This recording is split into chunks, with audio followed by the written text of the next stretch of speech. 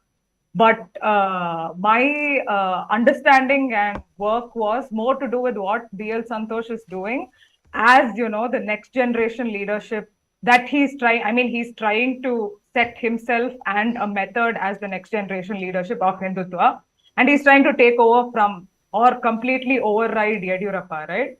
So that is where I've been trying to, that is what I've been trying to understand about the Sangh, in the sense that there was a certain kind of electioneering, if you want to call it that, that happened before BL Santosh started trying whatever it is that he's been trying, right? So how is it that the Sangh strategizes while it's in power? It's it gets very small pockets of power. It's not like it's been completely in power in Karnataka in the last 3 decades. But in the small pockets of time that they get power, there are different things that they try to put in place to kind of strategize around it when they're not in power. Correct. Also. Yeah, no, that's a very important point, Grishma, and it's a very valuable account by you. I just want to throw a question at you to take your story forward. What is your hunch on how the Sangh will behave, given that it is very strategic and it's been, this kind of coastal gateway, because that's a word usually used, has been around for a long time. It's older than the BJP government in Karnataka. How do you think it'll strategize should its attempt to fully de-Yediyurappize the party not show electoral success? Assuming that the leads kind of are along these lines and the results are along these lines, will there be a strategic comeback? We're 1 year to polls. We're in nearly 10 years of a continuous BJP government at the center. The dice seem to be quite loaded for the BJP. Will they change their strategy and maybe again do business in the old world, or will they continue breaking the mosaic and want to reconfigure it and piece the pieces back up in their way? No, so while I started off this piece itself, one of the things that I tried to establish is that the current leadership of the Sangh, that is even BL Santosh, whether it'll work or not is a different thing, but they were more inclined towards unseating the previous people in power more than, even winning this election. I have been saying this from the beginning that for BL Santosh especially and his gang, it is more to do with unseating a certain kind of people who were within the RSS and the BJP than like really coming to power in this election, because that's how they've always functioned.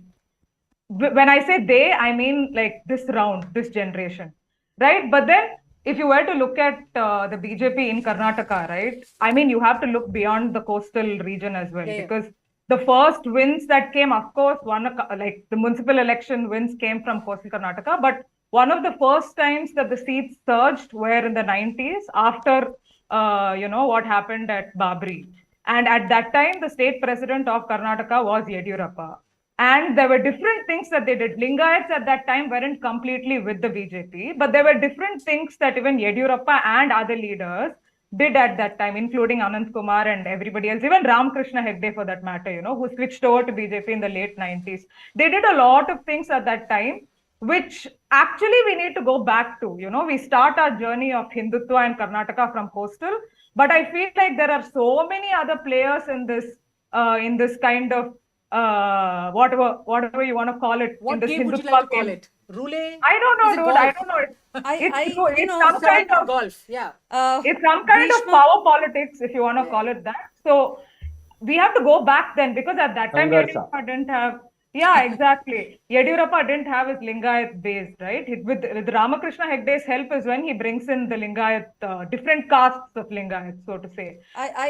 I think, Grishma, I'll just have to pause you there. We'll definitely resume this discussion. I also have let's say, a take on that particular issue. But during the initial rounds of counting, Chief Minister Basavaraj Bommai, Leader of Opposition Siddaramaiah, KPCC President D.K. Shivakumar, and JDS Leader H.D. Kumaraswamy are leading in their constituencies.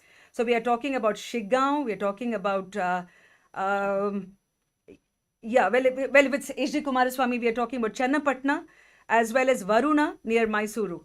Yes, so we, resuming this part of when the BJP actually began to strengthen its numbers, one of the journalists who I met, who was reporting on municipal elections in 1983, Seema, one of the early reporters there, said that it was definitely already a prominent presence. We are talking about Jan Sangh in its form, not exactly the BJP as we understand it currently. But I have asked various people who were reporting around that time, when do you think the BJP started to increase its footprint? So we have 2 points there, apart from all the things that have been already mentioned. One of the issues is, or one of the factors, was also the Virendra Patil government that was dismissed by the Rajiv Gandhi. We all remember, some of us, the episode. I was a student at that time. I remember about him visiting, and Mr. Patil was unwell. He goes to the airport and then dismisses a democratically elected government. And remember, this was a government that had been elected on a 170 number, the INC. The Lingayats certainly began to feel that the Congress cannot be relied upon. There was also the earlier Bommai government.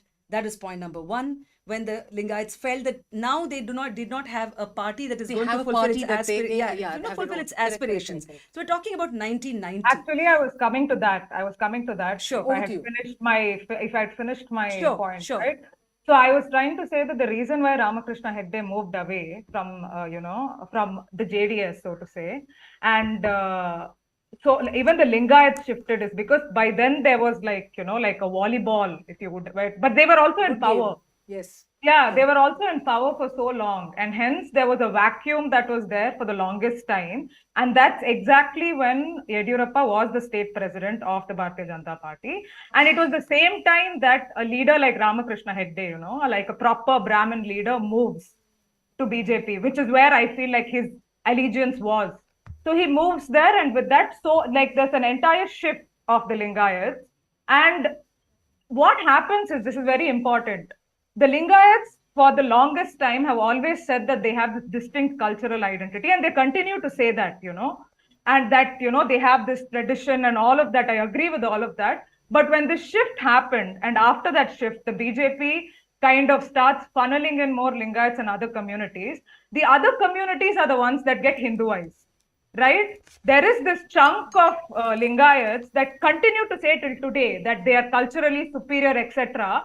But then what is the kind of cultural exchange that has happened, that your cultural capital has remained with you while you traveled with the BJP, which is directly contradictory to your, everything that you represent. And then you continue to say that you're different. How? And then simultaneously, the RSS has Brahminized a chunk of your own people. For the past 120 years, this Veerashaiva kind of Brahminization has been happening because of various reasons. While that happens, everybody else is saying, these guys are great, these guys are culturally superior, they're intellectually superior, all of that I get. But while with the Lingayats traveling with the BJP, what has happened is so many other smaller communities with identity crisis or some kind of crisis have ended up getting Hinduized. And even now we are talking about, Lingayats are different.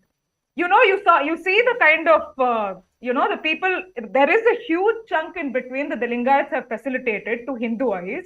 While right now we're talking about, there is one more issue, and to pause you there, the leads at this point, Congress leads in 118, BJP leading in 77, JDS leading in 24 seats, and the others in 5 seats. We also have Shoaib here, and we will have the other guests. But thank you, Grishma. This was, there's some really good points added from your side.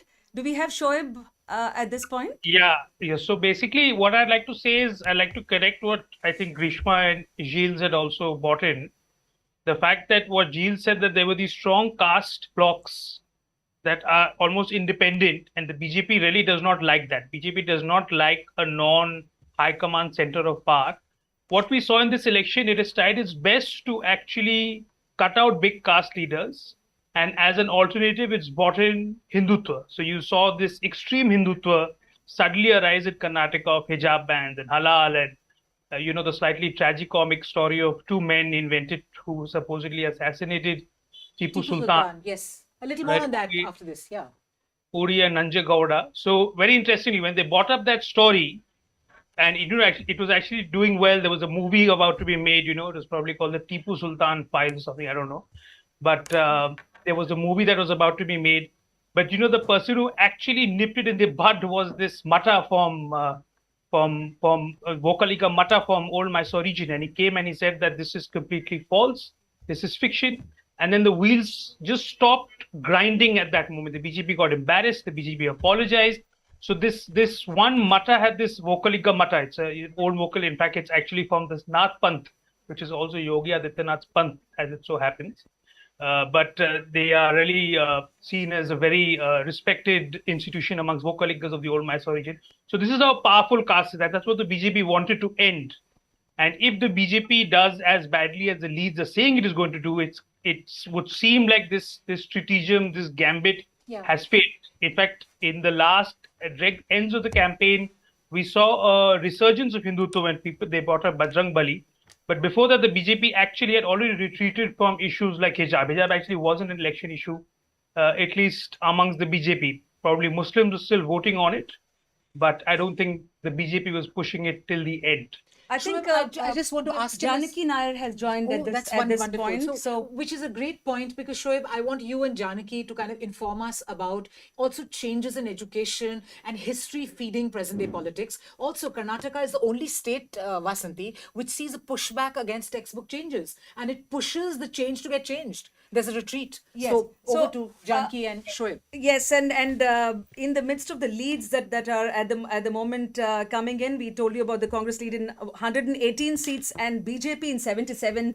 So Seema, one of the thoughts that is, though it might be premature because people don't know what kind of results await, but what has BJP paid the price for? Was it that despite the Modi rallies that happened in almost 22 places across the state? I must say at this point, you're absolutely right. The Modi factor. One of my colleagues, Vikram Mukka, did a wonderful take. He analyzed all of the Prime Minister's campaigning, inauguration plus campaign sprees. Karnataka is the one state where Mr. Modi has spent the maximum time post 2014 before any state election. So that's also a kind of a local leader negation. People did not get to have that sort of an interaction with the local leaders, put forward their issues, and this wasn't just Bangalore but also the other districts. But meanwhile, going across to Janki, can you hear us? Yes, I can. Thank you for having me on this program. Thank you so much for joining, Janki. So do you want to lead this? Yes, I think Shoaib, you had a question for Janki, and then we will take this I wanted to use, so I've actually reported from the old Mysore region, and what I found very interesting was this lack of stickiness for this Tipu Sultan issue. So even amongst actually some BJP voters, there was indifference. It's not like they were big Tipu fans, but there was some sort of indifference. So I understand there are some certain areas in Karnataka, like maybe Coorg, where Tipu is less liked. But unpack this for us, Janki. How did the Tipu Sultan go the way it did in politics? Why didn't it have the stickiness that, say, I don't know, an Aurangzeb did in North India? Can I just back up here for a moment and just comment on the observation that was made by the anchors, that what we're seeing in Karnataka today is, I think, an exhausted capital of this kind of, Hindu nationalism. And it's very evident here, and I'll say this also with reference to the Tipu issue in just a moment. So there are 2-3 things that I wanted to observe. I think you're quite right when you say that the Congress has actually positioned itself as a regional party representing regional interests much more strongly than the BJP has. The BJP imported all its leaders from the north, and there was this complete eclipse of local people in this campaign. So we are seeing the Congress actually positioning itself much more strongly in the region. So that's one thing that I wanted to point out. Regarding the Tipu controversy, and if I can go back to the textbook controversy as well, of course, that was a red herring. There was an attempt to alter the textbooks by somebody who has no expertise in either textbook writing or any kind of academic credentials, really. And the pushback was tremendous. I don't think the government expected the kind of pushback from senior Kannada literatures such as Devanur Mahadeva and others. who decided to withdraw their articles from the textbooks, and that caused extraordinary confusion. And I have to tell you, since I go regularly visit a school, that confusion has been quite serious among teachers as well. So they sowed a lot of discontent by this very act of trying to transform the textbooks. Regarding Tipu, again, Shoaib, I think you're absolutely correct. I was recently in Srirangapatna. In fact, I was there for May 3rd and May 4th, which is the day when Tipu was defeated and killed. And they have small ceremonies there to commemorate that. And I have to say that the local historians who are working really hard to preserve the heritage of Srirangapatna are people who are not swayed by the kind of public talk that villainizes Tipu Sultan. And one did not see that had any traction amongst many, many people I met. And I'm talking about not just Muslims, but also very large numbers of Hindus who live in Srirangapatna. It was very heartening to see that. There is actual pride in the kind of efforts that he made to bring Mysore into modernity. Now, this is not a place for discussing Tipu's legacy, and I'm one of those who feels we should discuss both his negative and his positive legacies equally. But you're quite right when you say that Nirmalananda ji, the Mata chief, Mat, can you hear me? Yes, yes, yes. Yes, he had to step in and squash this ridiculous argument which was being made about who actually killed Tipu Sultan. So there have been a series, I would say there have been a series of embarrassments for the BJP government, starting with the textbook reform, carrying on to the, the identification of the assassins of Tipu Sultan. And those were really red herrings because they were trying to cover up what was clearly misgovernance on their part on several registers. Yes, Janaki, while you say that, one of the things that we were earlier discussing on the show, when we had the talk on gender and representation, we have some update here that the lone Muslim woman candidate from Congress, Kaniz Fatima, is trailing at Gulbarga, that's Kalburgi seat, behind Chandu Patil of BJP. This is an update coming in. The leads at the moment, BJP 77, Congress 117, JDS 25, and the others are at 5. So speaking about the issues that you mentioned, Tipu Sultan, what are the issues ultimately that will, I mean, if the leads are anything to go by, the Congress trailing at this point, and in case there's a huge reversal, then of course we may have to look at other issues. But then what did the BJP, if it's anything, pay the price for? Is it really for the Hindutva part, or is it for the very, let's say, on governance issues, bad issues, the anger about the price rise? And given how Karnataka votes, whether it's Kalyan Karnataka, Kittur, Central, Old Mysuru, so these are very, very nuanced issues. And Janki, as you were, even saying about one of the legacies, I don't know about the textbook at this point, whether it's something that is of an issue as far as the electoral politics are concerned. But what are you hearing from other regions, like which probably will impact the way Karnataka has voted this time? I think what I heard, I'm not a political commentator and particularly not a psephologist of any description, but what little I heard very strongly was that people were hurting from price rise, and that was the central issue. Almost everyone I spoke to, for them, the issue of communalism was not in the forefront. It was price rise, particularly working class and the laboring poor in a city like Bangalore. I can speak quite confidently about that. On the question of women candidates, if I can come back to that since you mentioned it, it is unfortunate that all parties have failed women.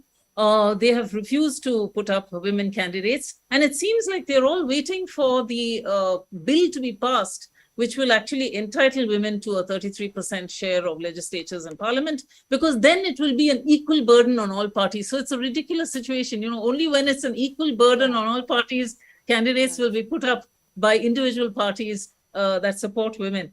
And on this front, I have to say that the BJP government did not distinguish itself on the women's question. It has repeatedly attacked women for not conforming to certain forms of dress and so on, for behaving in certain ways. And of course, as you know, the Bajrang Dal has been let loose in ways that has harmed women's independence and individuality. Most recently in the town of Shimoga, where they were meeting for a Women's Day event and were simply asked to pack up and leave because they felt, the Bajrang Dal felt that it was not in keeping with Indian culture. So there has been a lot of very obvious anger against the way in which party chiefs have been, like loose cannon on the question of what women should do and behave like, and so on and so forth. So that's been, I think, also something that has hurt, because for them the price of the gas cylinder matters most, and especially for working class women, and that's been central to their interests and their desire to vote the BJP out. Sure. One of the things that Seema, I'm seeing in the leads, which is and what strikes me is a JDS number of 25. Even before, and in many of the exit polls that one was watching on the regional channels, JDS was almost doubted that will it be decimated this time, or at least the numbers will come down drastically. However, at least at this point of time, we are looking at JDS is at 25. We got any region? Do we have you here, Dhanya? Can we cut across to you at this point? In case... yes, she's here. Dhanya, what are you hearing the latest? Well, the numbers seem to be fluctuating a bit as far as the Congress is concerned. They had a better lead. Now that lead seems to be coming down to around 114, 115. The numbers are keeping on changing. In fact, the numbers on my screen, which is our numbers, is Congress leading in 117, BJP in 77, and JDS on 25. Like I have been repeatedly saying, for the Congress, what matters is the number 110 to 105, 110 and 115. There are three blocks that the Congress are looking at. If the Congress touches 110, they will first go to independent MLAs. Now, if at least 5 or 6 independent MLAs win, the Congress will first approach the independent MLAs. They've already started talking to them. They will bring them in. If their number does not touch 110, the second is to talk to JDS MLAs. They will try to bring in 5 or 6 of JDS MLAs to their side. They do not want to talk to JDS, the party as a whole. But if the Congress goes below 110, then they have no option. They will have to speak to JDS, who at this moment seems inclined to go to the BJP. Right. I think that perspective really helps. I wonder what it means for business, for the resort owners at this point. Stay with us and watch this package that's coming up on your screens.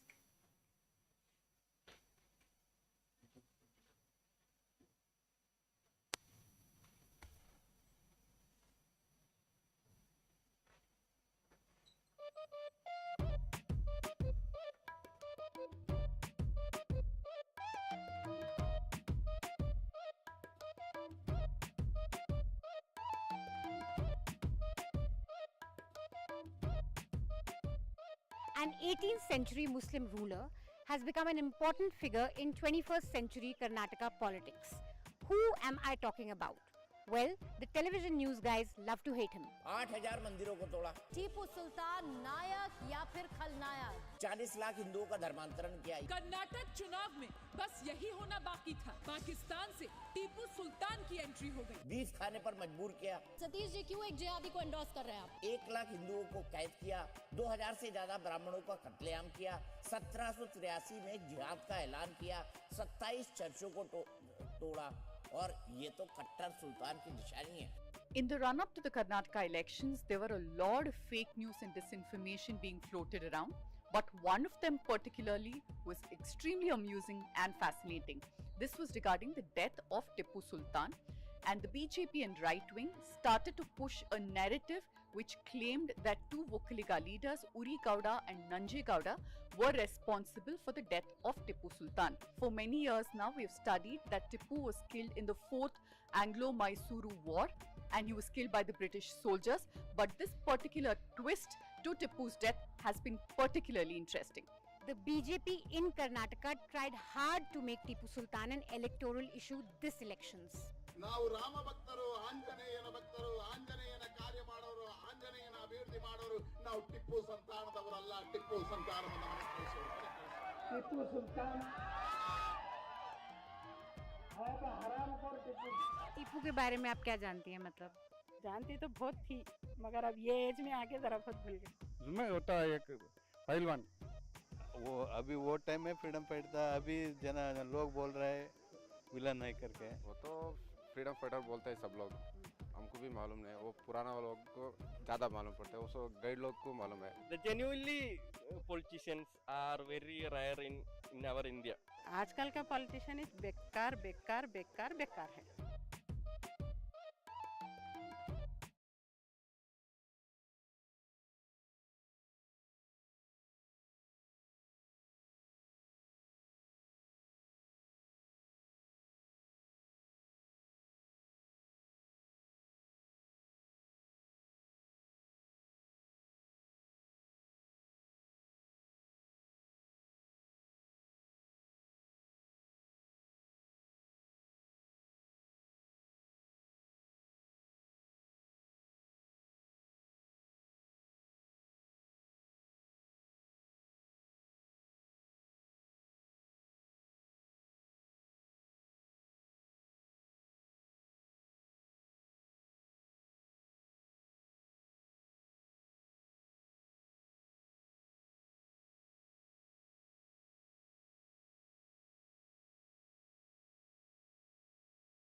Muted. Can we? We are muted. We are muted. Now we can go. So we're going directly to.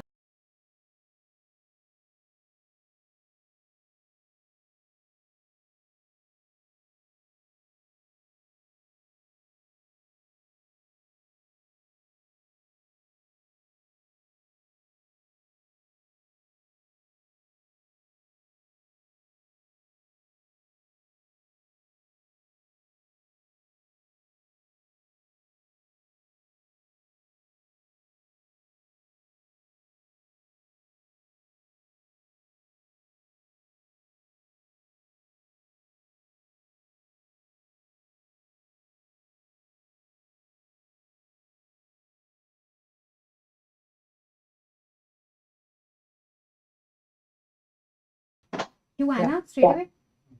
Wait, but can they hear me? We're back. We are back. Guys, we can start.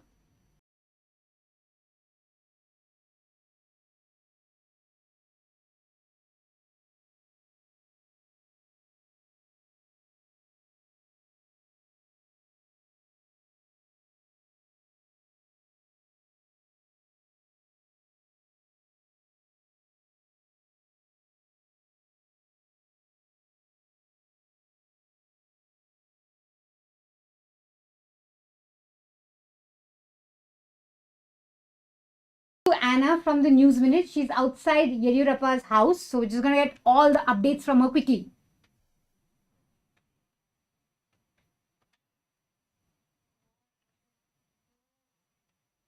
Okay, Anna, you're on.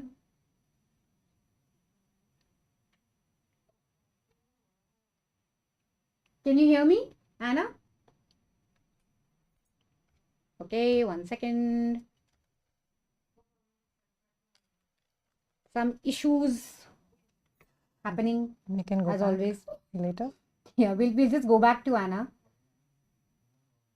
Just come to me, guys. Okay, guys, as you can see, the technical glitches are still on. And I think you will have to bear with that for a while because we are 5 independent news organizations that have come together. We're doing this for the first time, so there are lots of mistakes.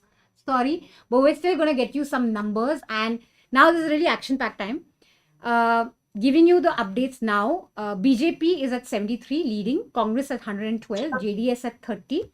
If you look at... Keep some headroom. If you look at... Am I audible, Danya? Yeah, so, and if you look at the vote share on ECI... We can hear you, bro. You guys can hear it. Okay, you can. Okay. Sorry. So if you look at the vote share, it's BJP is at Just 36.3, increase the Congress at volume a little 43.2, and JDS at 12.6. We're quickly going to go to the News Minute. They're going to get us all the updates. Okay. News Minute office, Dhanya, are you there? And can you hear us? More importantly. Just give me 1 second. Stop the camera. No, they can't hear us. Okay, so I think Supriya, we should just, for our viewers, if you look at the numbers that ECI is throwing up right now, it's 43.2.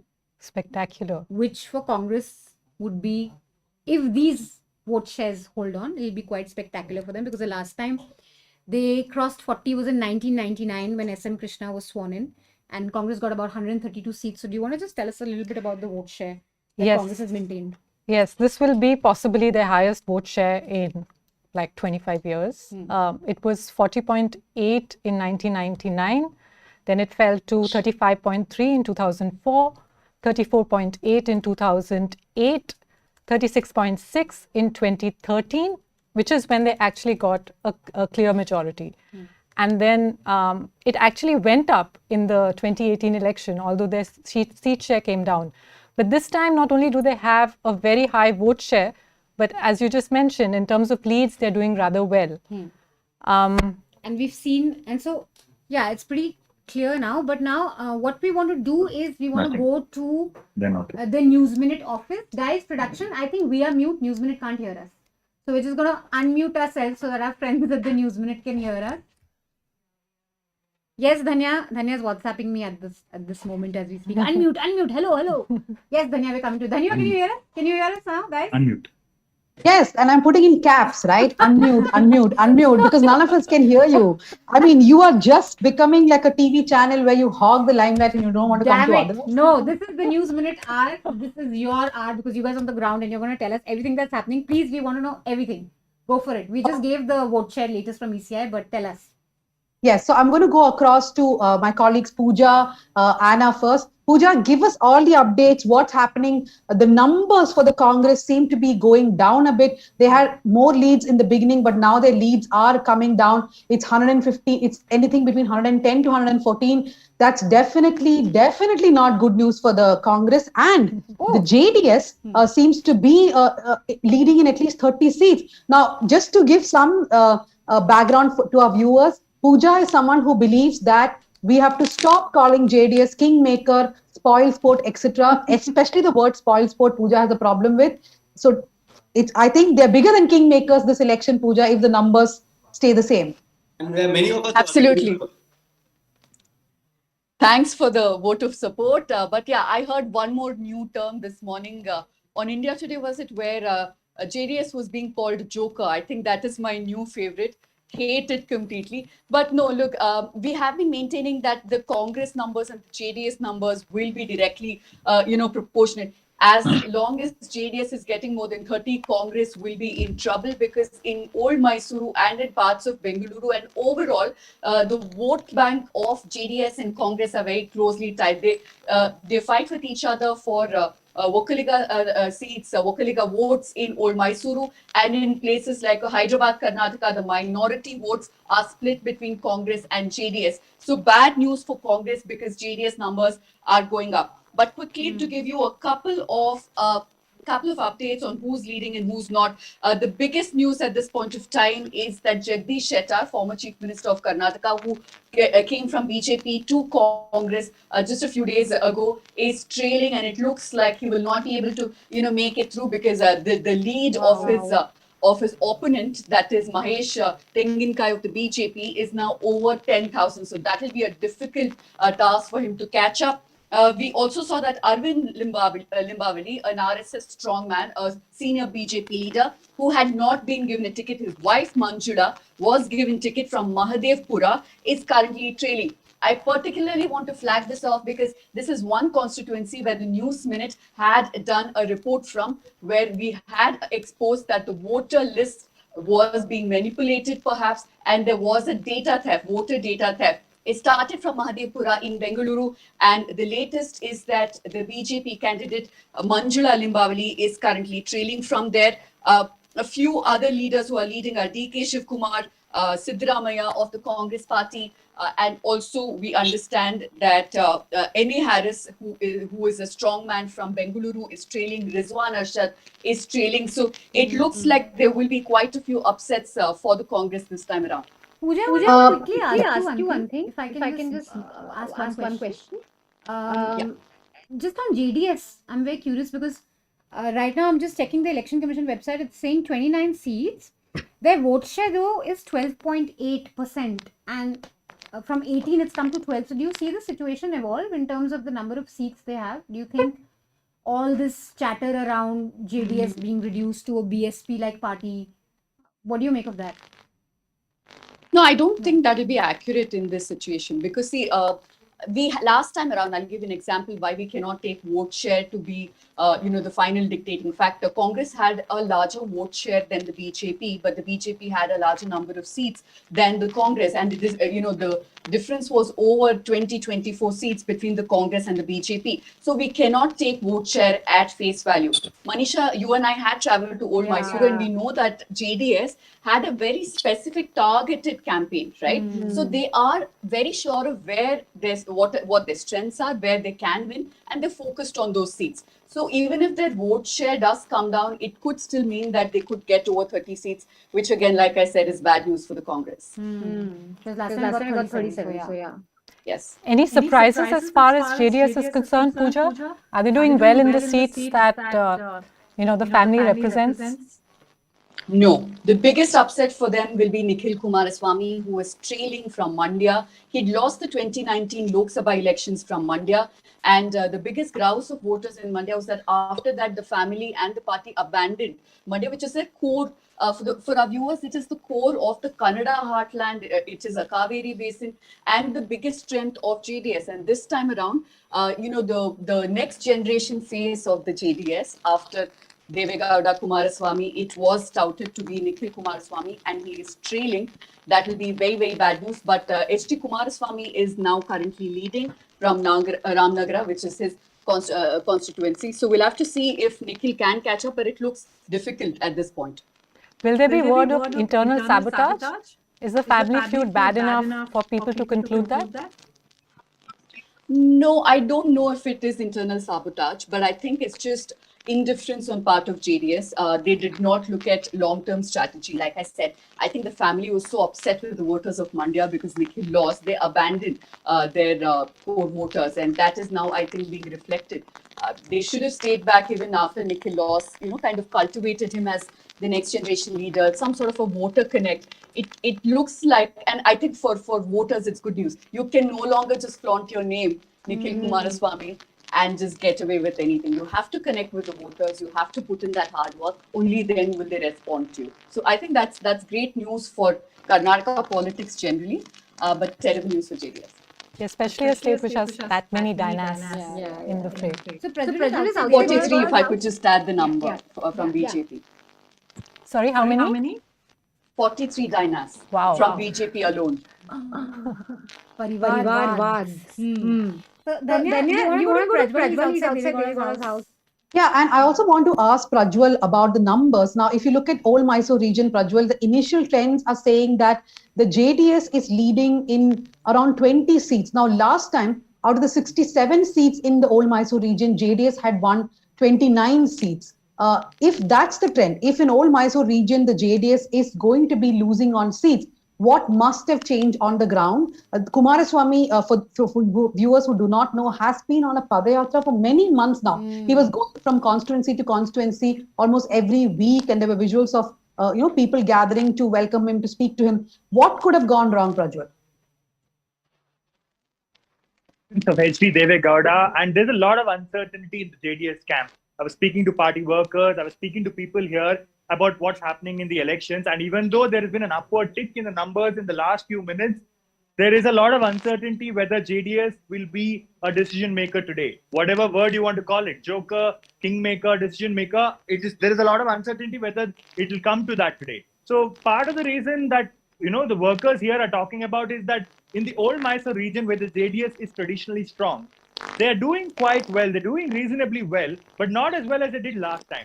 So their performance has gone down in the old Mysore region, and we have to understand that the JDS has a significant vote base only in this region in Karnataka. So in the other regions in the state, the JDS decided to adopt this strategy of picking up, the people who left the Congress, people who left the BJP, and tried to field them, and that does not appear to have worked. And in addition to that, in the old Mysore region, the JDS has not done as well as they did last time. The biggest surprise, Nikhil Kumaraswamy, the son of a former chief minister, is trailing in Ramnagara constituency. So now the JDS is campaign in the old Mysore region was talking about, the fact that Uri Gowda and Nanjay Gowda, these two fictional characters that were created by the BJP. So their campaign was also talking about communalism entering old Mysore. The campaign was also talking about, waiving off farmer loans again. They were very critical of B.S. Yediyurappa's land reform and farmer reform that the Yediyurappa and the Bommai government had brought in. But it appears that the JDS has lost ground in its bastion to the Congress. And it's been for instance, in the last elections in 2018, the JDS won from every constituency in Mandya. So it remains to be seen whether the JDS can repeat that performance in this region. But what I'm hearing is that even though they're doing quite okay, all the seats that they're winning is from the old Mysore region, they're not doing as well as they did last time. And this has brought on a lot of uncertainty outside the residence of H.D. Devegowda and Kumaraswamy, who's expected to come here at some point in the day if they have a decision to make. We'll be bringing you updates from Padmanabh Nagar in Bengaluru throughout the day. Is Kumaraswamy back from Singapore? Yeah, he did. He's back from Singapore. He was at a temple in the morning, and he's still putting on a brave face and saying that this party will win 50 seats. But the conversation we heard from the JDS yesterday is that the JDS is in talks with both the BJP and the Congress. So there was a party spokesperson that said that the JDS has already decided which way they'll go, but the party president has now come out and said, distanced themselves from that statement, said that it was not a party spokesperson who made that statement. And now the official line is that we'll wait and watch. It's like someone described to me, it's a shopkeeper who'll open his shop today and will go with the better offer. The BJP or the Congress are both options if, the JDS is a decision maker again. Okay, great. We can, Dhanya, we want to go to Anna now? Yeah, I want to go to Anna and Shabir also. I want to actually go to Shabir first because I want to go to Shabir first because there's a very interesting thing that we are still not touching, which is if the numbers that we have now is Congress 115, they will definitely form a government, right? If they have simple majority, they're going to form the government. Who is the chief minister? That's a question which the Congress has not been addressing till now. Who will be the chief minister? Just to say that there's been a view that for the halfway mark for Congress isn't 50% of the assembly, but 60%, because even if they get a slender victory, it won't hold. So I have two thoughts on this, Manisha and Supriya, before I go to Shabir. One is that the BJP won't immediately try to upset the apple cart. If the Congress gets more than 110 or 112, I think the BJP will just let the Congress form the government. And remember, it was not easy. The second point is last time also in 2019, it's not like by magic or by a wave of a magic wand, they got 17 MLAs. It took 1.5 years to convince 17 MLAs from the Congress and the JDS to jump to the BJP. So it cannot be an overnight operation, and 2024 is not far away. Public perception does matter. So I don't think the BJP will go for some plan B, Operation Lotus, whatever they will call it. They will be a bit circumspect, I feel. Shabir, over to you. There is a formula that the Congress is talking about. We have spoken to several Congress leaders yesterday. They were all in Bengaluru. They flew out last night, most of them. In fact, Siddaramaiah went by road to Varuna, Priyank Kharge went back a lot. But there was a late night meeting with Randeep Singh Surjewala, Jairam Ramesh and others. What is the formula that they told us, that they told you about? Well, Dhanya, there are two formulas that the Congress is talking about, and Randeep Singh Surjewala has been handed over the responsibility to broker a deal between DK Shivakumar and Siddaramaiah. Remember, Siddaramaiah went on to say that he is one of the chief minister aspirants. So still there is confusion within the Congress party. If they cross the 120 mark, then that is something that the Congress party will have to deal with and focus. As far as the Congress leaders are concerned, they say that they are going to come up with a formula saying that 2.5 years there will be one chief minister and the next chief minister will take over from there, which is another 2.5 years. So that is something that that one formula that they are talking about. Another formula is the PCC president, offering PCC president and ministers to the candidate who is aspiring to become a chief minister. Remember, there's only one post for the chief minister. So either it's going to be Siddaramaiah or DK Shivakumar, but in all likelihood, it all depends on how many MLAs are going to support either of these candidates. But whatever sources that we are, picking up from the Congress is that they say that Siddaramaiah any day has the support of maximum number of MLAs, whereas DK Shivakumar is a strong man, but still he needs to garner the support of that many MLAs. So that is going to be interesting if the Congress gets more than 120 seats or so, because in that context, the next battle that will happen within the Congress is who will be the chief minister for Karnataka. So if it is above 120, then the Congress will, Manisha and Supriya, talk about 2.5 years, 2.5 years. Because if it is less than 120, I think they are also looking at a government for 1 or 2 years only, because Operation Lotus will anyway happen, right? So if it is above 120, yes. Otherwise, the formula they're talking about is to keep one camp happy with good portfolios like Home Ministry, like giving the PCC president, like one National Congress leader was describing that PCC post is almost equivalent to the chief minister as far as the Congress's hierarchy goes. But DK Shivakumar, from what I know, put his foot down yesterday. He said, I put in money, I put in my strength, I put in my people. I want to be the chief minister. So he is, and there was even a trend on Twitter yesterday. So the trends also do not appear just like that. Right. I'm sorry, my cat thinks the live is going on. As long as this doesn't fall on your head. Yes. So maybe you can have the cat on your lap. Yes, my cats definitely don't want any resort politics. They want a clear-cut election today so that they don't have to bear with any more But lives. that's fascinating, Dhanya. You were just saying that DK Shivakumar put his foot down and said that he wants to be the chief minister. Yes, he wants to be the chief minister. See, it's very, if you talk to a Congress leader who's from the Siddaramaiah camp, they will tell you, it's a natural decision, right? Siddaramaiah will be the chief minister. The moment you call DK Shivakumar camp, they'll say, why? Who decides what is natural? So the National Congress leadership is saying that we are not worried at all. This situation has not, no, it's okay. I'm very safe. This situation has not come for us even in Madhya Pradesh or other states, that this is a problem that the media creates, that both DK Shivakumar and Siddaramaiah will listen to what the High Command says, that they are both very close to the Gandhi family. They will also listen to Mallikarjun Kharge. So they are saying that this is all media creation. We will have our formula. You guys don't worry But about it. how correct are they when they say that this is a media creation and that they will listen to us? See, I think if it is above 120, they definitely have a problem in their hands, because both DKs and Siddaramaiah will want to become the first term chief minister. What if it is less? You've been talking about the 120. What we're hearing in Delhi, Dhanya, is that if Congress needs to pull in MLAs, like if it's they're very close to the halfway mark or just above the halfway mark, then they will need DK Shivkumar's muscle. But if they're comfortably placed, then Siddaramaiah is the man. He's the tallest leader of the party. He also has the approval of Rahul Gandhi. And all opinion polls say he's the most popular guy in Karnataka.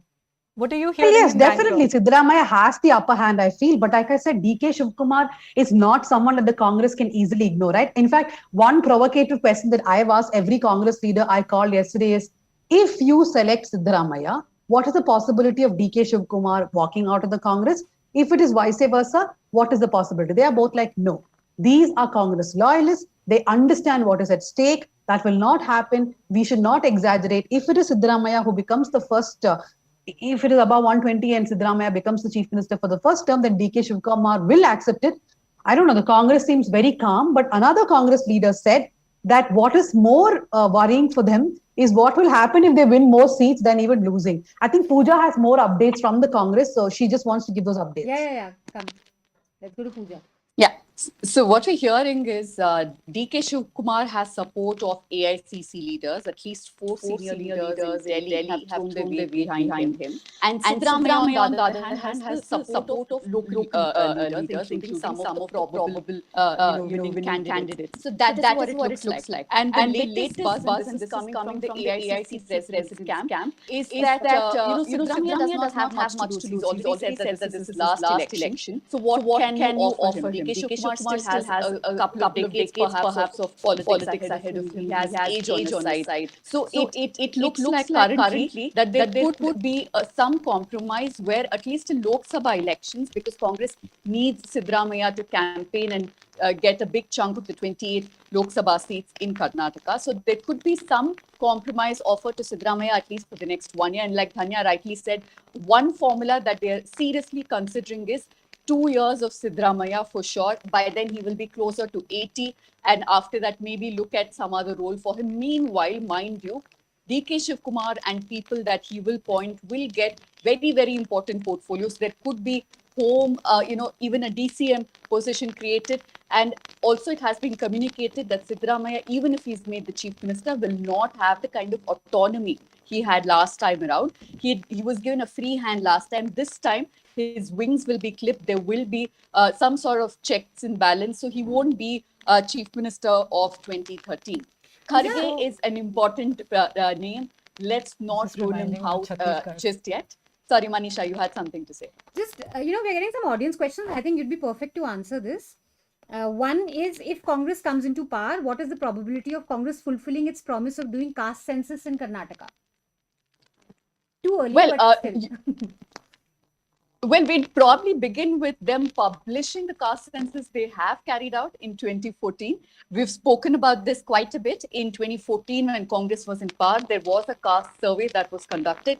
The results have not been published at all after that. Now, the Congress claims, and I say claims, that they did not get the final, findings of the survey till they were in power, that is till 2018.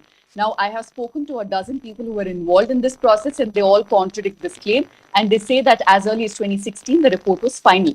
The accusation is that Kumaraswamy did not want this to be published. This is something Siddaramaiah has told me on record.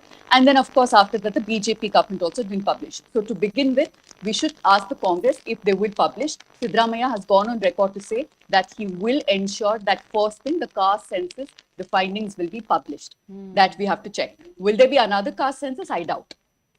Supriya, you were saying that this situation is reminding you of Chhattisgarh. Yes, especially the talk about like a half term for Siddaramaiah followed by a half term for DK Shivkumar. They've just done exactly that in Chhattisgarh, and nobody hands over power. Bhupesh Baghel took the first half term and he was supposed to hand over power to T.S. Singdev, and that never happened. So the fact that they're again bringing up this formula in Karnataka, I really wonder, is anyone in Karnataka taking it seriously? I don't know if Shabir is still around. Shabir, are you there? Or maybe Dhanya can come. Also, I think Sudipto wants to weigh in. Sudipto is our executive editor. Sudipto, you want to weigh in? Yes. Yeah. So, since we're discussing DK Shivkumar and Siddaramaiah, I just wanted to come in here and also talk about what each of them represents. Siddaramaiah is an erudite, social justice, a person who has always associated himself with social justice causes.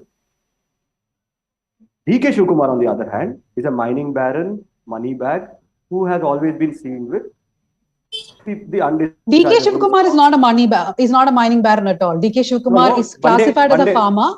Yes. He's not into mining at all. No. He's into stone quarrying. He's called quarrying. Yes. Exactly. That's mining only. Anyway, the point is. No, but when we say mining in Karnataka. Mining means illegal ore and all that. No, I'm not iron ore.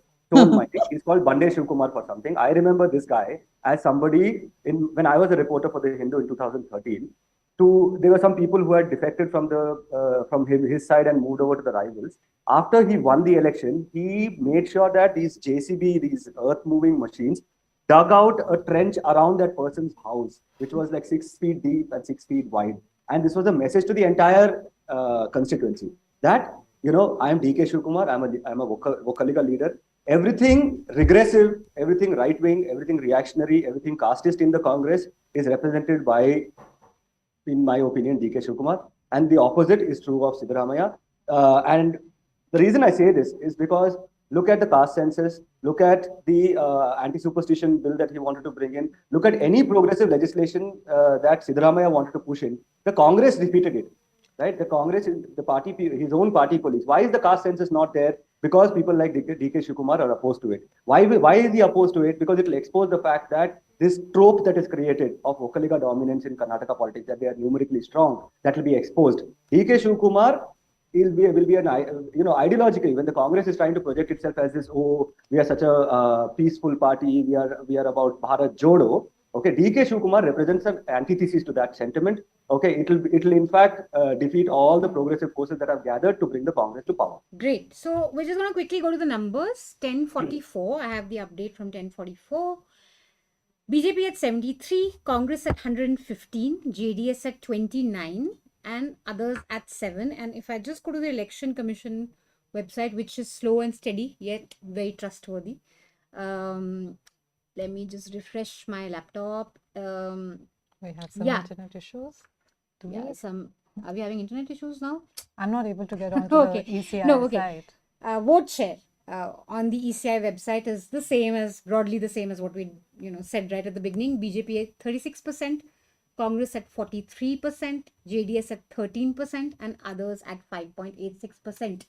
Over to you, Dhanya. I think we should go to Anna. She's outside Yediyurappa's house, right?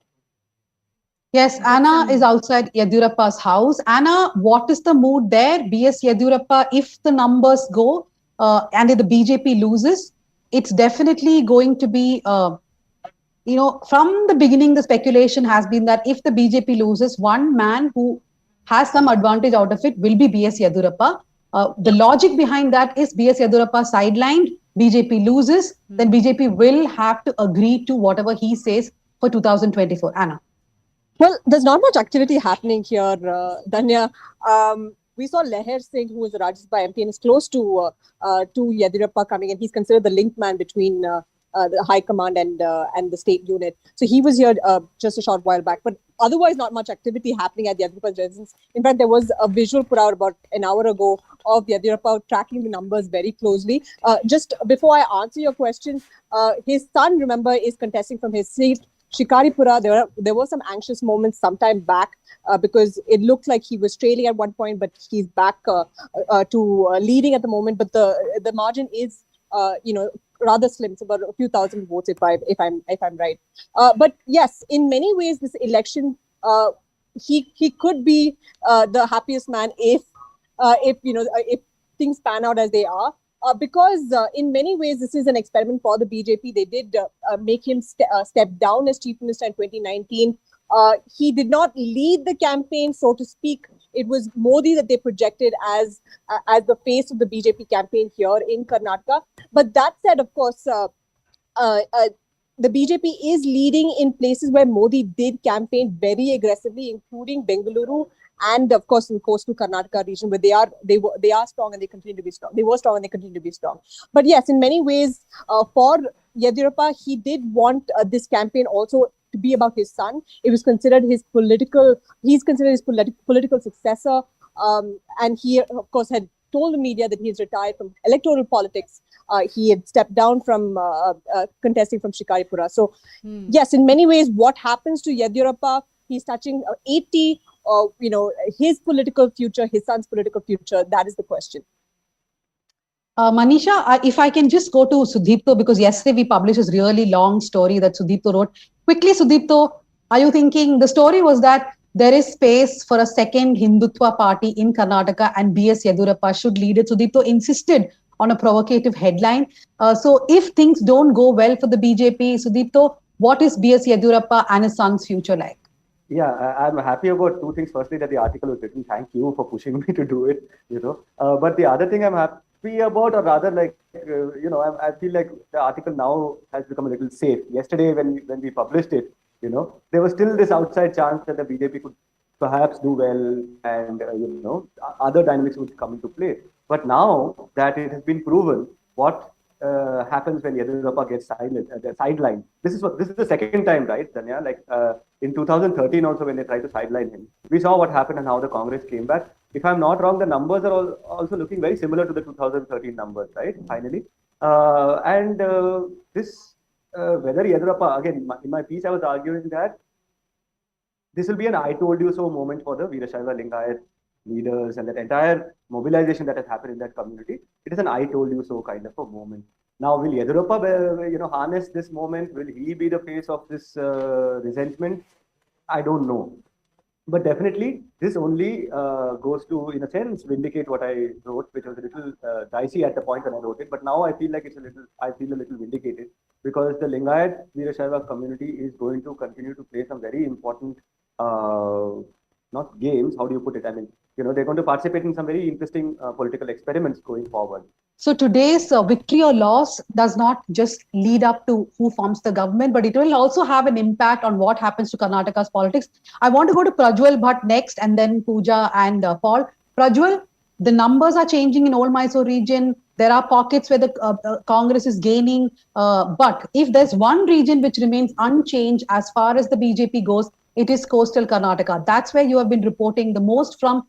What did you see in coastal Karnataka? You're not surprised by the numbers. The BJP is going to win as much as they did last time, it looks like.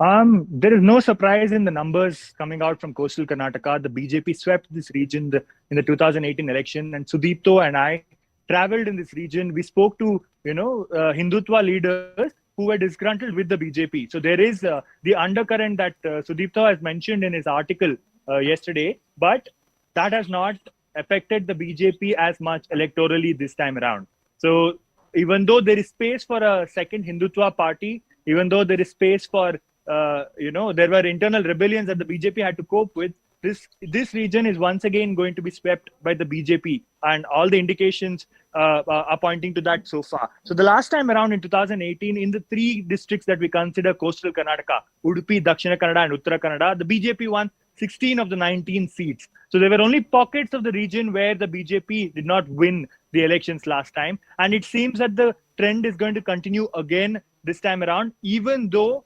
disgruntlement and internal rebellions amongst Hindutva groups has been at its highest in the last 6 months. So Sudipto and I spoke to a prominent Hindutva leader, Pramod Mutalik, who is contesting as an independent in Karkala. We also spoke to other Hindutva leaders, especially the non-Brahmin Hindutva leaders, who had a question to poke of the BJP on the lines of caste, on the lines of the fact that a lot of the times when there are violent incidents, when Hindutva workers are killed, it is a certain social segment that bears the brunt of it. So in spite of these questions being raised, and of course, even though the elections result and elections counting day, we are going to be talking a lot about the fact that the BJP did well in this region, but these questions are not going to go away. I think these are things that the next 5 years are also, going to throw up in this particular region. So the BJP, yes, has done well electorally in coastal Karnataka. It seems that it is going to continue the trend again this time, but there are a lot of questions it still needs to address. Since we're talking regions, Dhanya, is there now a sense of whether the BJP has been successful in, even though it's not doing very well, but is the spread of its seats different from last time? Is it picking up seats in areas where it didn't have much of a presence before?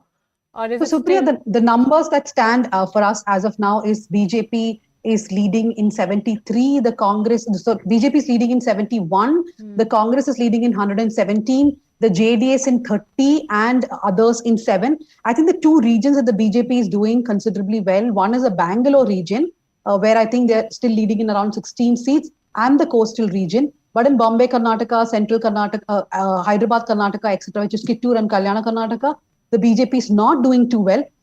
Now we'll have to wrap it up. We'll go to all the reporters and all our journalists once. Quickly, Sudipto, the Hindutva calls by the BJP. During the election campaign itself, the BJP was not talking about Hindutva other than when the Bajrang Dal issue came up. But it does look like all the stuff that they did in the run-up to the elections has not really helped the BJP, right?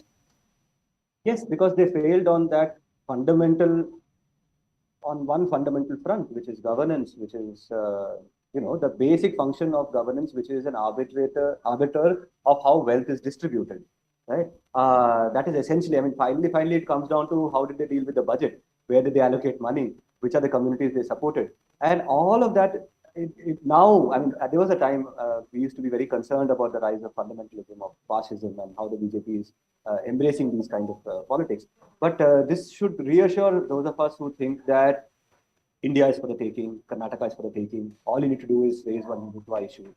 It shows that the Hindu is not a cow who can just be led in one direction. Okay, so since Sudeep spoke about governance, I want to just quickly go to Paul. One place, Paul, where we see governance being spoken about a lot is Bengaluru, where there are always discussions about not enough governance, every systems failing. But it looks like the BJP is going to walk away with a chunk of seats from Bengaluru. In fact, if you look at all the 6 regions, in the News Minute, we divide Karnataka into 6 regions, not 5, because we do separate Old Mysore region and Bengaluru. Out of 28 seats, if the BJP does get 16, what worked? The Prime Minister's rally, because governance cannot be a moot point there, right? Well, I was just going to say that, Dani. I think the Prime Minister's rally is something that the BJP has been giving a lot of importance to, and seems like that has worked for them here, especially in other areas where they thought the BJP will do well. I had been to the Karnataka region, and there it was actually a place where BJP was winning from quite a few years. And this time around, we're seeing both the Bellari brothers, Gali Karnaka Reddy and Gali Somashekar Reddy, both of them are trailing the last I checked. And Gali Janardhan Reddy was winning in his particular constituency, which is Gangavati. So in Bengaluru, like you said, I think the Modi's rally, the Prime Minister's rally could have made a difference. And also the various other factors could have come into play. But as of now, I think I'm right now outside Basavaraj Bommai's house. And here, Basavaraj Bommai's house, he was supposed to come here. Morning, he was in Haveri. He hasn't come as of now, and it seems like he won't be coming because the numbers also reflect a sober side for the BJP at the moment. But like you said, in Bengaluru, I think there is some kind of happiness here because the BJP has done well here. I think I wanted to go to Pooja, if she's with us. Yes, Manisha, I can hear you. Go on. So I think one of the important things we want to know right now is Kalyan, Karnataka and Kittur, Karnataka. How is the BJP performing there? Because these areas have been traditionally backward. The issues that we were hearing about, price rise, inflation, economic distress, typically this is the area where people would feel the brunt of it the most. So what do we know about BJP's performance in these two areas?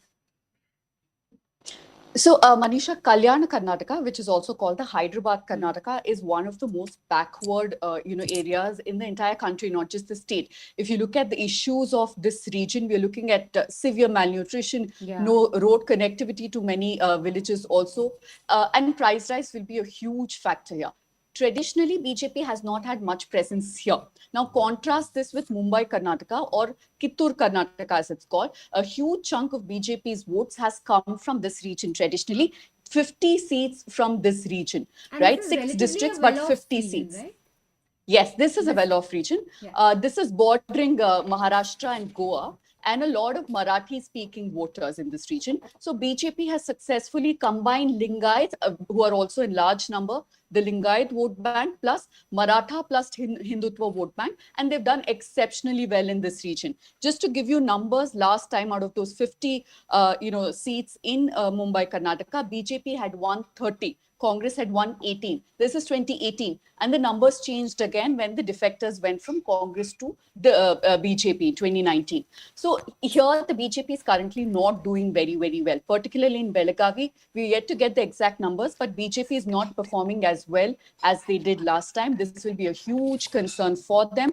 And also the central Karnataka region, where 19 seats are there, BJP had won 15 of those. So central Karnataka is also relatively prosperous, but also has some influence of Hindutva. I'm talking about regions like Davangere, Chitradurga, and parts of Shimoga.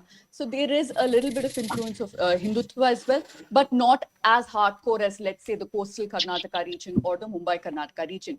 There also BJP is not doing very, very well. If they cannot retain the numbers of 30 and 15 in these two regions, it will be big trouble for the BJP, and they cannot compensate by just winning big in coastal and Bangalore, where surprisingly you cannot explain how Bangalore is voting overwhelmingly in support of BJP, because all through the 5 years Bangaloreans complain about terrible roads and bad drain and all of that. BJP is in power in center, in state, and also it was in power in BBMP, which is your local municipal corporation, where we have not had any elections for 3 years because of BJP. Still, Bangalore overwhelmingly votes for BJP. Yeah, and the Prime Minister's last two roadshows also really were concentrated in that region. So Can I ask Pooja? Can I ask Pooja to elaborate on that point? We talked about how Dakshin Kannada and Bangalore are the two most educated, affluent places, and how. Can you talk a little further? We've talked about this further. You bring up this point often, right? That this is the educated voter. Absolutely educated, well-off voters, relatively prosperous region. In fact, the coastal Karnataka is the most prosperous region of the state, and they overwhelmingly vote for the BJP. So is it a message? And I think Sudipto can answer this better. Does it mean that we don't care if we have to pay, high price for our LPG? Cost of living is extremely high, but still we will vote for Hindutva. Looks like that is a message from the coast. Bengaluru is a different story altogether. Yes, Manisha, like you rightly said, Prime Minister's rallies had a huge impact. But also, let's not forget that of the 17 people who jumped ship, 4 or 5 of them, the Congress legislators who went, are very, very strong in Bengaluru. They're all Bengaluru, MLAs. They're extremely strong in terms of muscle, money, and influence. So they will also add a lot to BJP's tally in Karnataka. Local factors always are important. While we look at the macro picture, I think these are things that matter. And that's why the BJP is performing well despite a dismal performance. Can I just go to Shabir now, because or are you guys online? Supriya and Manisha? Yes, very much. Yes, we wanted to go to Shabir now that the latest numbers show Congress is leading in 119 seats. Shabir, is Congress doing something to protect its MLAs? Are they being taken outside the state? Well, that has not happened, but definitely. Yeah, that has not happened yet, but definitely what we understand is that the Congress has already made plans to keep their flock together. In fact, I was here at DK Shivakumar's residence and I was talking to local leaders. They were talking about resorts, bookings, because remember, the number is very important. If they are hovering around somewhere between 113 to 115, then resort politics becomes mandatory. They need to keep their flock together because they don't want any kind of surprises in the last minute. So they want to be better prepared this time around. And DK Shivakumar is someone who will ensure that happens. And yesterday there were some leaders within the Congress party who have been given specific tasks of monitoring all their MLA candidates. So it's like man-to-man marking is what we say in football. So that kind of a situation is still there in Congress party. So I think if they cross. No, but that's actually true. There is man-to-man marking. One of the Congress leaders told me that we are watching our MLAs. We have people in every, the MLAs are in counting centers. There are people watching these MLAs. So these Karnataka elections are also like some martial arts fight. People are watching over the MLAs. If needed, they will just be physically brought. Anna actually put out an interesting story we had done yesterday together. Anna, the 105-110 breakup, can you just explain that to the viewer? Why the 105-110 number matters? Yeah, so the Congress has basically formulated a strategy based on the number 105. So 105 is their cutoff. If it's 105 and upwards, around 105 if Congress wins, then they will approach not just independent MLAs, but also JDS independently, individual JDS MLAs to form government. If it's 110 then and upwards, then they will only go to independent candidates or independent MLAs to form the government. And of course, if it's below the 105 mark, then they're not even looking to form government, because they know even if they try and cobble up, these numbers, then Operation Kamana will work and they'll pull down the government. So that is the formula that they're working. If it is below 105, then the JDS has to come on board. There's absolutely no other option for the Congress. Quickly going to Paul. Paul is outside Basavaraja Bommai's residence. Paul, normally all the national, I call them Delhi news channels, when they're covering elections, especially exit polls this time, one criticism was... we are also sitting in Delhi. But you are independent media. I think she was going to say Delhi media and then she said Delhi news channels. We will not call you Delhi media. Because see, you have all of us, right? You have our inputs also. So, Paul, one thing was that they started the exit poll with Narendra Modi and Amit Shah's face, and slowly, as the exit polls were concluding, it became only for JP Nadda's face. There was no Modi and Amit Shah on screen anymore. Just like that, if at all the BJP does lose today, who are going to be taking the blame, or who will the blame be placed on? Yeah.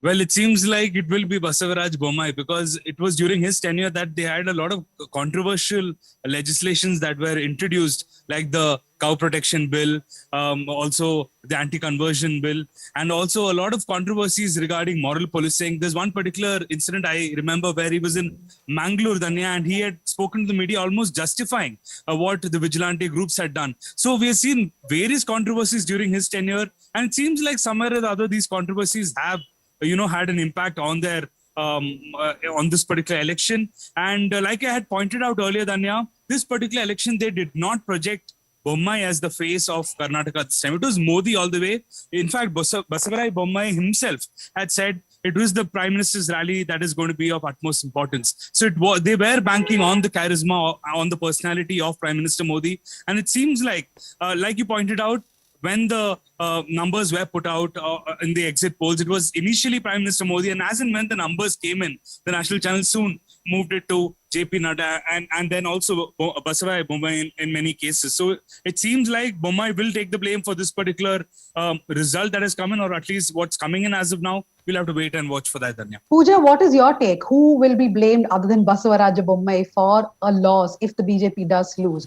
Because the 2024 is not far away. The BJP's one strident, Shabir is putting his hands up. Shabir still behaves like he's in a television channel studio. Shabir, yes, go on.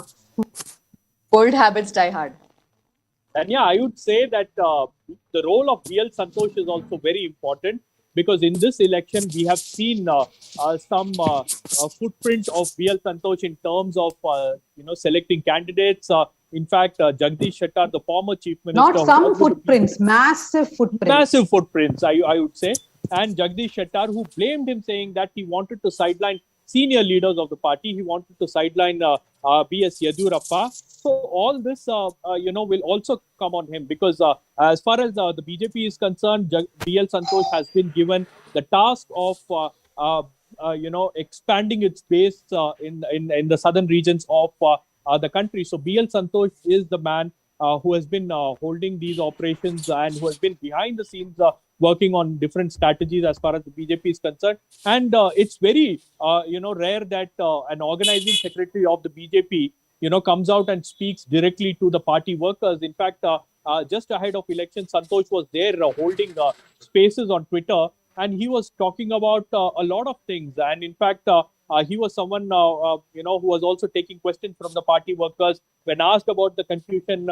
or the resentment that the Lingayat community had. BL Santosh was very dismissive about it. So a lot of blame will be also attributed to BL Santosh. What about Nalin Kumar Katil Prajwal? And Prajwal and Pooja, both of you can weigh in. Will this be some sort of a B.S. Yediyurappa's victory over BL Santosh if the BJP does not win this election? Prajwal, I disagree slightly with that. Sorry. Let Prajwal come in first. No, you mentioned Nalin Kumar Katil. This election campaign was fought by the BJP when its BJP state president in Karnataka, Nalin Kumar Katil, was one of the most unpopular BJP leaders that this state has known in a long time, in my opinion. Because when I was traveling in coastal Karnataka, there were a lot of Khattar BJP supporters, Hindutva supporters, who absolutely could not stand the fact that Nalin Kumar Katil is an influential leader in the party. So he is somebody, not because they want him to stand for social justice principles or anything of that sort, but because he's not Hindutva enough, and because he has an image of being somebody who is not worked enough. So this election campaign has also been a case of the BJP realizing that some of their handpicked names that who talk the language of Hindutva, who say that they stand for who wanted to bring in the cow slaughter bill, wanted to bring in the anti-conversion bill. These names have also faced a setback in this election.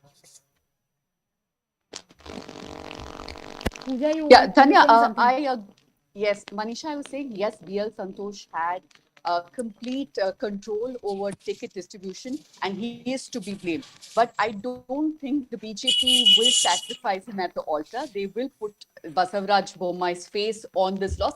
And I don't completely disagree, because like Paul rightly pointed, I mean, you just saw disaster after disaster, during his governance. On one hand, of course, for us, it seemed like complete regressive policies where he brought in, these Hindutva projects and made those laws more stringent than even Uttar Pradesh, Gujarat, and Madhya Pradesh, right, on one side.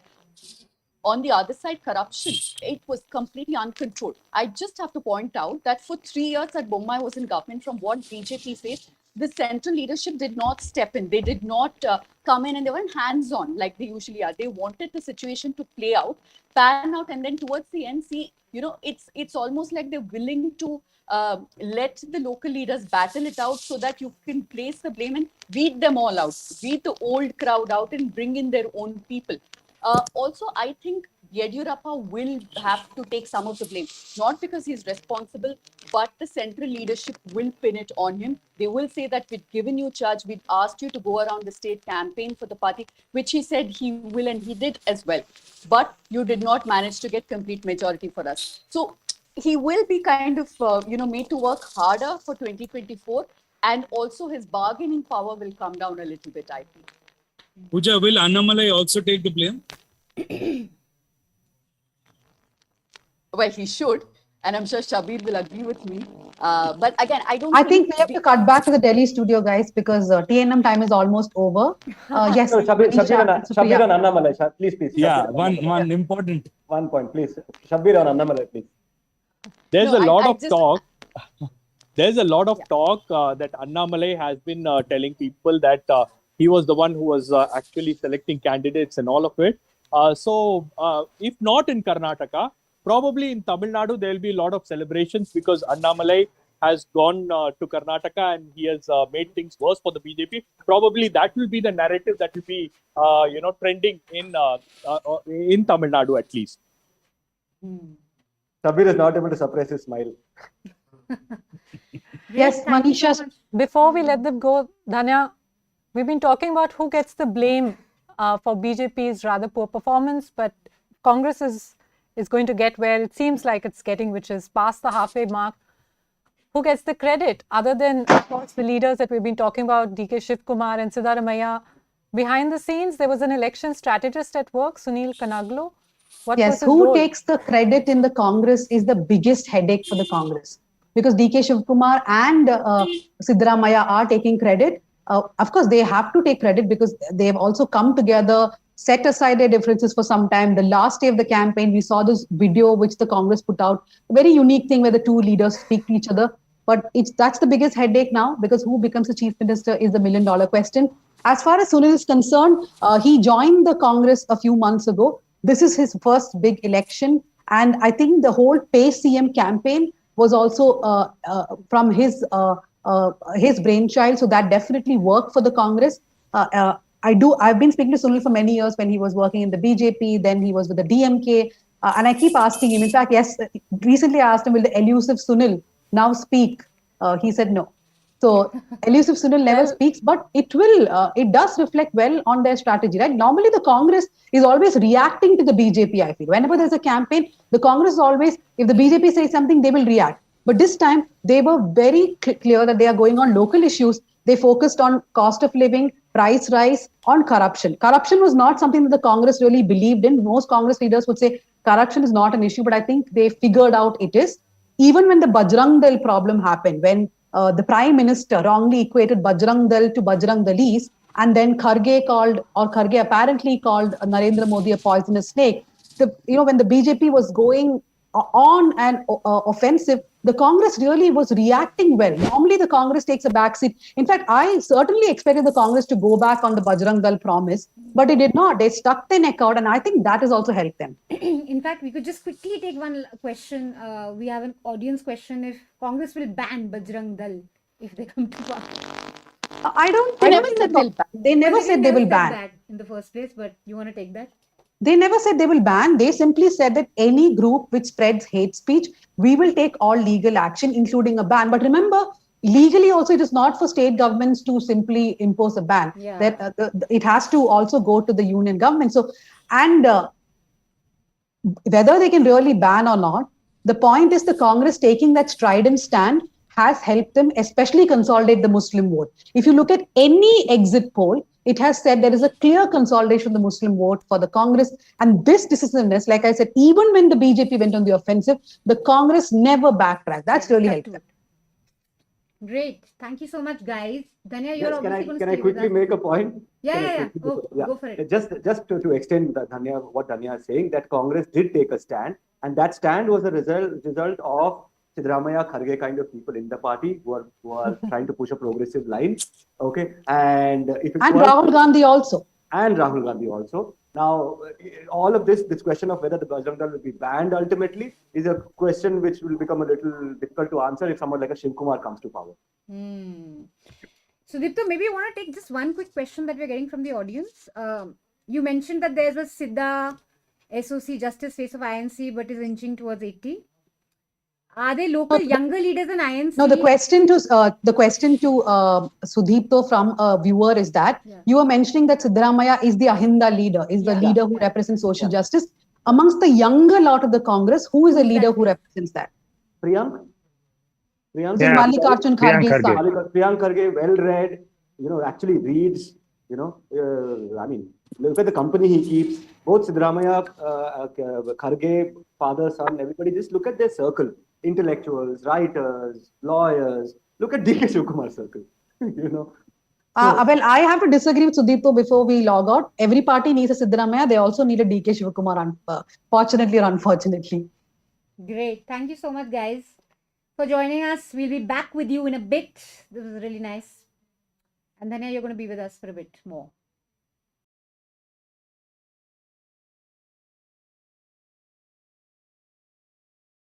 A news laundry reporter with us, Sumedha, and we want to have this quick chat with you. You went to Shigaon, constituency of Bomai, where he's incidentally leading.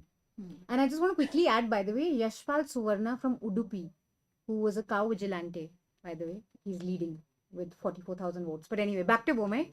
Just tell us a bit about what was working for the BJP there in that constituency. Keen to know that. Absence of opposition. Okay.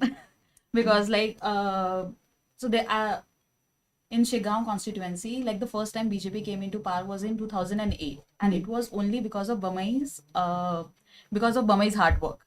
Otherwise, it would not have been possible. For the last 50 years, it was like the constituency was Congress stronghold. And why BJP was able to come into power because in 2008, because it has most of the majority population is Lingayat, and Muslim is also a considerable sizable population in that constituency. So in 2008, when Vemai was campaigning for him, he said that don't look at the party. That's what the Muslim voters told me, that don't look at the party, just vote for me. And then they said that that's what, otherwise we would have never voted for BJP. We voted for Bamai because of his secular roots. And I think that's very interesting because he he's turned been out making to be headlines. the chief minister, one of the most hardline governments. His tenure we remember as, I mean, we would know as, the hijab ban and the ban of, Muslim traders at fairs and stuff like that. But when you met a couple of Muslims from that constituency, they had a very different opinion of what he is deep down inside. And that's why they feel cheated also. In 1999, because when Bamai was in Janata Dal Secular, before he joined Janata Dal United of his father, he was also campaigning for Saeed Khadri. And he was telling all the voters that, though he's a Muslim, but he's my brother, so vote for him. So, and we have also put out that picture of him campaigning with Saeed Khadri in our story. So that was a bit funny. And then in this election, so people were very confused. They were like, the Muslim voters were very confused. They were like, who should we vote for?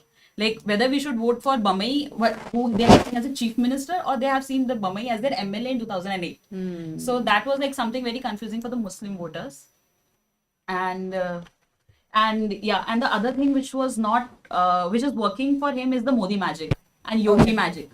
Oh, Yogi magic, you heard like Yogi? Just imagine like in Shigaon, which is like in North Karnataka, and most of the people, like most of the population is Lingayat, like they don't even know Hindi. But the TV was working so well for them that they said that all the Lingayat voters were telling me that we are going to vote for Bulldozer Baba. Oh, That wow. language which has That like sounds crept in. really.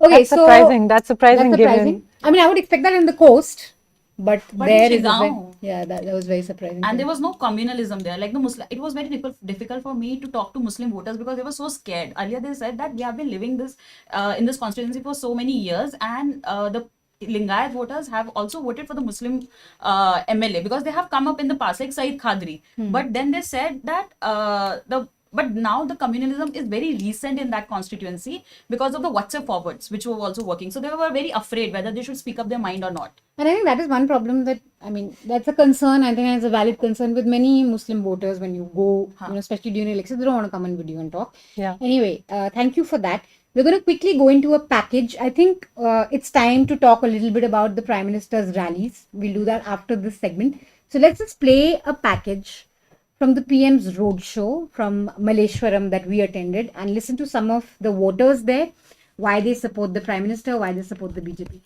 And then we'll be back after this package.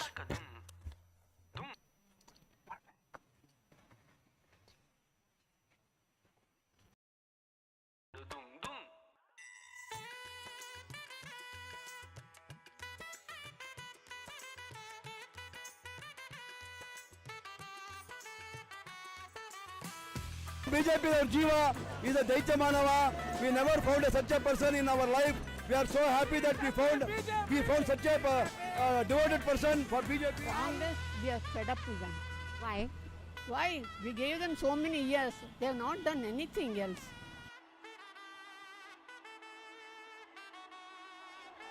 Crazy crowd, and I think you can see the crane that takes the images. That's the media cavalcade.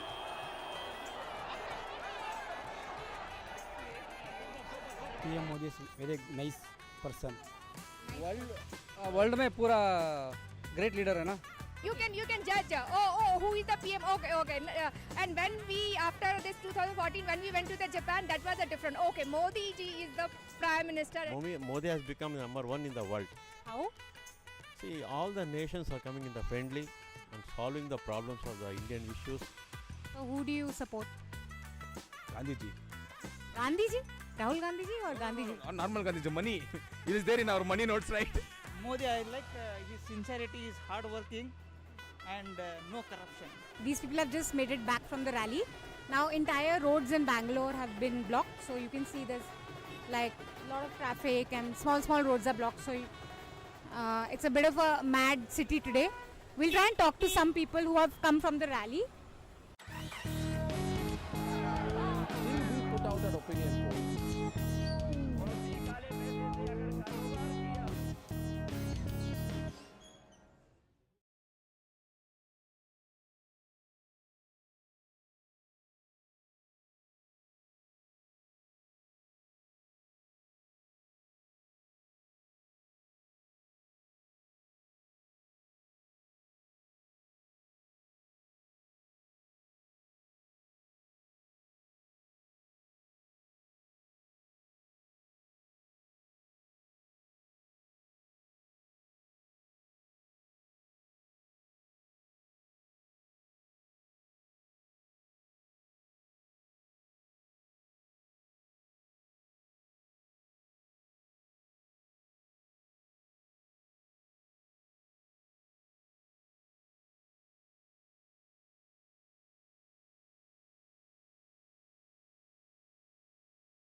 Hello, welcome back after that short break and a package. Remember, just to reiterate, we have 5 independent media organizations who have come together to bring to you this election coverage. This is a completely ad-free program. We don't have a Lux cozy ad that we can show. So we have to, but we still have to take breaks. So that's why you'll see sometimes we'll be back, kind of screen written on your screen. Quickly, the numbers. I'm on the EC website. Bharatiya Janata Party is at 76. Indian National Congress is 117. Janata Dal Secular is at 24. And broadly, that's what the data on wire is also telling us. 75 for BJP, Congress 117, JDS 25. And vote share, Congress is still at 42. And what we were discussing in the previous segment was that if it remains at 40, then vote share wise, it's quite remarkable for the Congress. They haven't had this sort of a vote share since 1999 when SM Krishna was the chief minister. And when you would have been how old? Oh, I was just toddling. Okay, you were toddling. Yes. But one of the things which also we are noticing and people who are watching is the shocking trailing that's happening. For instance, Sudhakar, in a place like Chikbalapur, believed to be an extremely popular leader on the ground. So as many as 10 BJP ministers, which includes the health minister, K. Sudhakar, agriculture minister, BC Patil, youth minister, KC Narayana Gowda, are trailing as we speak. The 3 ministers who we just now named were part of a group of 17 Congress and the JDS MLAs who switched to the BJP in 2019. So some of these results, even as they are coming, will surprise. At the same time, some will reaffirm. Also interesting is to watch Kumaraswamy in Chennapatna against a very popular BJP leader, Yogeshwar. So, CP Yogeshwar. CP Yogeshwar. So there, of course, it is, one round leading each side. So one of the things that I was... Let's just welcome our new guests because a lot of us, yes, a lot of of the guys course. who've just joined will be wondering now, because we're changing panels, we want editors and reporters from all organizations to be present at that panel. So Sushant, welcome. You're with The Wire. You're with the Caravan, I'm really sorry. And Ajoy with The Wire. We were just playing the Prime Minister's video from the Prime Minister's rally in Malleshwaram. And I think you were there. You attended one of the road Yes, shows? I attended the last road show that the Prime Minister did in the 36th. I attended the one on Saturday. Yeah, so Saturday and there was a lot of confusion about whether it's happening on Saturday. And what our friends from News Minute tell us that actually BJP seems to be performing pretty okay in Bengaluru. And so I was hoping that Bangalore wouldn't be a contest as much as the rest of Karnataka would do, because last time I think the Congress also performs well there. They have out of 28 seats around. It's always like 11 or 12 goes to the Congress, and the rest BJP kind of wins every time. But you were talking about Malleshwaram. So here, Ashwath Narayan, who's three-time and one of the vocal Liga faces of is he the leading? BJP. And he's leading by a huge margin. Okay, but so he's going to go 4th. Malleshwaram has been one of the BJP's kind of stronghold. Ajoy, office is in Malleshwaram. I live in Malleshwaram. Okay, yes. In fact, RSS stronghold also. The RSS is very strong. So it's not a surprise in that sense. Suresh Kumar, incidentally, is leading in Rajaji Nagar. Again, Suresh Kumar is one of the very respected BJP leaders. He's also somebody who's embodied ethical and, principled electoral career. But, speaking about the Prime Minister's rally, which many people were asking, has it had an impact? Because that was something which we kept on hearing, saying, okay, last minute push, there is the Modi charisma. So as the results are beginning to emerge and still not definitive in one sense, so you've also been traveling across Karnataka. What was the sense that you got, Ajoy? Out of Modi's rallies? Yes, Modi's the rallies, impact I of was in Prime Minister's rally. After Modi finished his rally, I went around and asked about whether Modi would kind of swing the elections. Most of the people answered in the negative. They said that they were there either because the BJP leaders asked them to do or just to see the Prime Minister, and it was a manufactured event, kind of like BJP does in almost every state. Most of the people kind of said that we have already decided. They kind of gave this impression to me that they had already decided the votes. They were talking about civic issues, especially even in a posh area like Indiranagar, where I asked a few people around, and they were talking about there's a lot of water, flooding, or a lot of sewerage issues, and all those kind of. Even people were talking about a lot of commercialization of residential areas. Those were the issues, and this is minutes or hours after PM ended his roadshow. So nothing, as we see in like the media narrative was all about, and even the BJP's narrative was all about how Modi would finally come and kind of change things, swing. I just want to add. But in the national level also, within the national narrative, Mr. Modi goes with the national narrative, with the being a national figure, taking the attention away from these civic issues or the local issues, which the BJP said, do not focus on your roads and this thing, you are voting for a larger issue than that. But the fact is that even the larger issues that were playing out during the campaign were issues like Satyapal Malik interview. Satyapal Malik spoke about corruption, that Mr. Modi doesn't care for corruption, that Mr. Modi was very casual about what was going on in Kashmir or what went on in Pulwama. Simultaneously, just before the election, Manipur was burning, which is a double engine. We also have the restless protest in Delhi. Restless protest was going on. The Adani corruption allegations. When you talk about 40% Sarkara in Karnataka, it is happening on a canvas at the national level where the Adani corruption issue was a prominent one. It had not gone away completely. So a lot of these local issues, domestic issues, which are playing out at the state level, were playing out on a national canvas, which was not really sympathetic or favorable to the BJP at that time. And therefore, it becomes very difficult for Mr. Modi to go and really turn it around by raising national issues, because national issues were not really working in his favor at that point in time. So I just want to add to this because I was there, and I think we kind of, I don't think it's completely media manufactured, the kind of crowds that he draws, because you find a lot of supporters, you find a lot of voters. I think what a rally does, and especially the Prime Minister's rally, is for the BJP voters. And this is, I think, Access My India had data that 1 in every 5 BJP supporters says they vote because they like the Prime Minister. And that's very true. When you go meet BJP supporters, they say that we like Modi, what is he doing, what he's doing at the center. In fact, I have a very interesting anecdote for you and you should weigh in on that. But before that, I think what the rally would have done for the BJP, especially in Karnataka, is that the margins just improve a little better. So if you are losing, and if BJP finds its own voter base.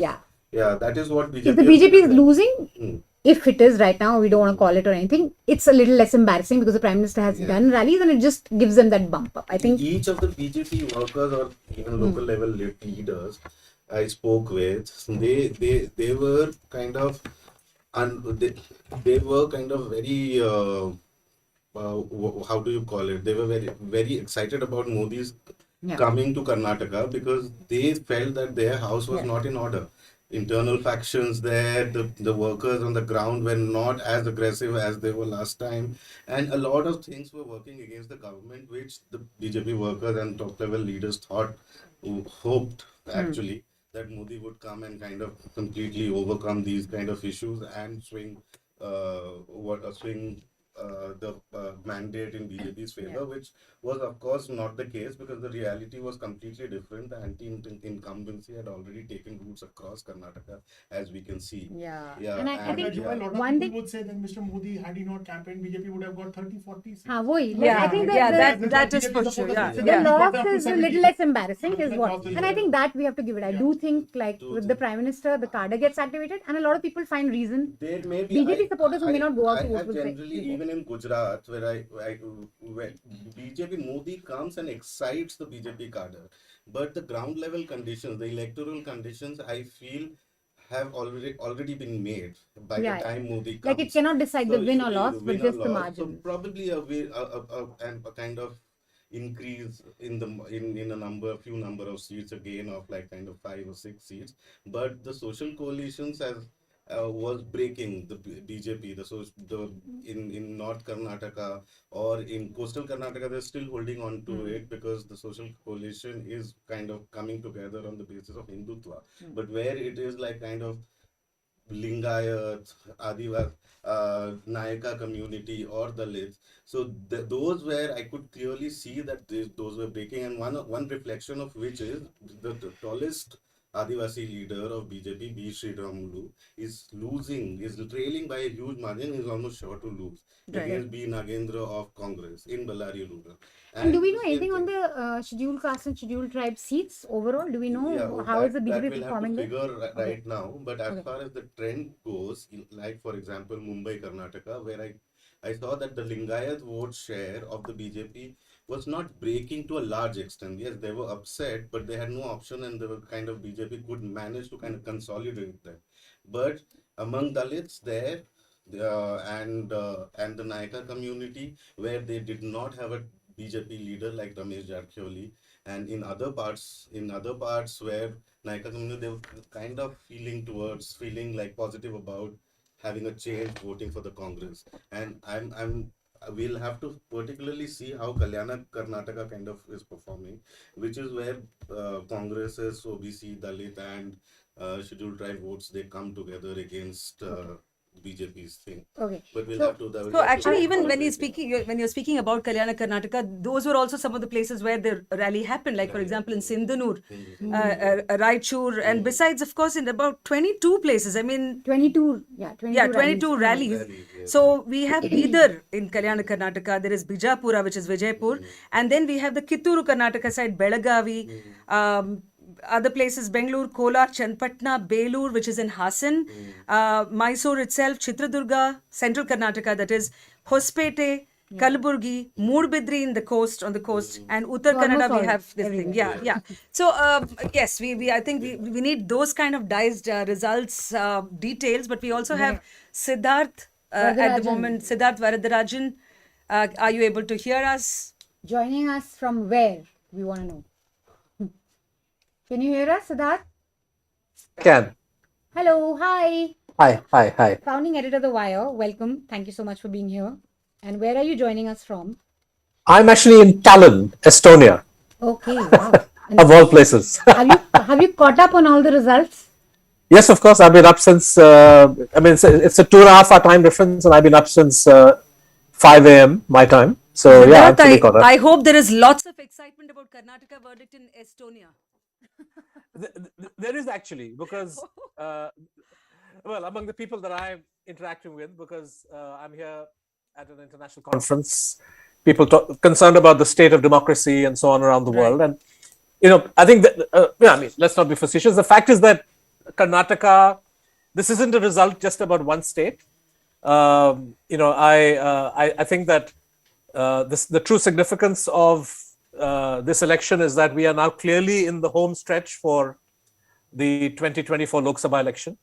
And one state election, of course, should not be over-analyzed or you can't over-determine an outcome at the national level from a year from now based on this. But I think that it's clear that we are now, in a situation where every party is fighting to make sure that they triumph in 24. And I think the big question is the Modi factor, the BJP strength, the fact that the Prime Minister threw everything into this race and yet was unable to defeat the Congress, will have consequences that are going to go beyond Karnataka. I think that one shouldn't overinterpret, but at the same time, one should be also aware of the fact that Karnataka, this result is going to open up a space for the opposition across the country. And I think that this is an issue which the world at large is likely to take note of. Siddharth, what do you make of the JDS performance? Because JDS, in a sense, is a third front party, and there's been a lot of talk whether the Congress should go along with the JDS, even if JDS doesn't do that well and Congress has a majority on its own. What do you think would this mean for opposition unity for parties like the JDS or other smaller parties in these states? There's two parts to the question that you're raising, and many people are speaking of this. In fact, we ran a piece the other day on different scenarios in the case of a Congress victory. And of course, one of the questions is, should the Congress do to the JDS what the BJP did for its NDA partners in 2014, when it came to power by itself, but yet decided to incorporate them in government at some level? I think here the question really revolves around is it going to help? Like, I know that the BJP in Uttar Pradesh and many other states, for example, is not all that averse to the opposition pitching this as a fight of the rest against the BJP. The fact that in a three-cornered contest, the Congress was able to hold its own and essentially secure a majority of seats in Karnataka, tells us that it's not necessary to have, one opposition candidate per seat against the BJP. So while there is, I think, something to be said for bringing the JDS into government, in particular, if the majority that the Congress has isn't very robust, let's say they get confined to within 120, right? So that's a margin of 7 or 8. It's not really comfortable given the kind of tactics that Amit Shah plays, the sole Operation Lotus and so on. So maybe it would be helpful for government stability to have the JDS as part of a Congress-led government, even if that doesn't necessarily mean that the Congress strategy is going to be to have all the opposition parties come together in a grand fight against the BJP. I think that there's a risk in that strategy too when you have a gang up, and we saw in Uttar Pradesh, for example, how the BJP was still able to hold its own in the face of attempts at opposition alliances. I just want to go to Dhanya once. Dhanya, you with us? Hello, Dhanya. No, she's not with us. Okay, we'll come back to her. But I think we were just discussing the Modi rallies before this. I think the question to me is also, of course, 22 rallies, 2 road shows. Can you hear now, Manisha? Okay. You're okay. The question is to both of you then, Siddharth and you both, and you can weigh in on this. 22 rallies, 2 road shows, the kind of things that were being said. I think, Modi mentioning Kerala story. Then, of course, I'm being attacked, I'm being insulted, I'm being abused. And there's also this subtle kind of messaging that if you don't vote us back in, you will suffer because there won't be a double engine sarkar. But that doesn't seem to have bothered people much, this double engine sarkar thing, which is actually very alluring for a lot of voters, because a lot of voters do say, ki bhai, if the same sarkar center state, it'll be good for us, there'll be progress. But it doesn't seem to have really, allured the voter much. Why do you think that's so, Dhanya? But Manisha, I think if anyone's been allured by what the BJP has been saying, including the double engine sarkar, including the now let's not get me started on the Kerala story, because I will need an hour by myself to talk about the movie and how sad it is that the BJP had to bank on a propaganda movie which is so exaggerated that they have to actually bank on it. Let us forget that. But about the double engine sarkara, there were people who were saying why not, but I don't think it worked anywhere else other than in urban pockets. And if you look at all the exit polls also, I'm pretty sure that after the counting is over, whatever results we get, it will show that in most of the urban areas it may have helped, because people do think, okay, one government at the center and the same government in the state will help.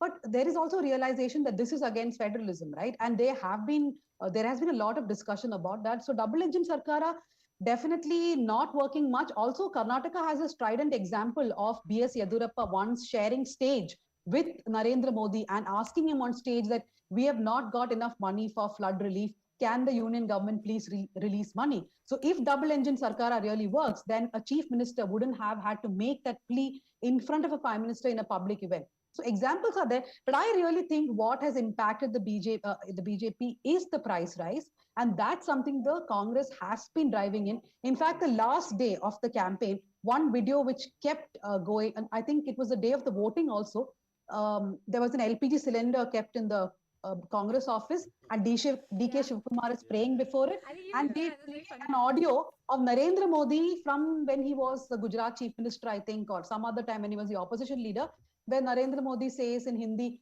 "आप vote करने के पहले LPG cylinder को देखिए, उसको प्रणाम कीजिए और फिर वोट कीजिए." So these are the images. I think Congress very cleverly had created a lot of imagery to remind people of what the BJP was saying. And of all the things, this is a state where the Congress has good regional leadership. So it is the national leaders who came, including the Gandhi siblings, they never try to overshadow or go against what the regional leaders were saying. So I think that combination also seemed to have worked. I think and it's a very significant point, Dhanya. One of the parts that I particularly saw in the central and north Karnataka was the actual hardships in which people, were experiencing, and post-COVID, not enough has been spoken about, let's say, what happened post-COVID, because the scenario always seems to focus on cities like Bangalore and and big cities. But what the government actually did for small cities to cope with it, the state of industry, and particularly of women who had, we heard through NGOs who are working on the ground about not having really 3 meals a day. So I'm also thinking that the Congress, I think, has cleverly, with its 5 guarantees. I mean, we still have to study that more in detail. But if you have something like the Annabhagya, which from before, and then you have Griha Lakshmi, Griha Jyoti,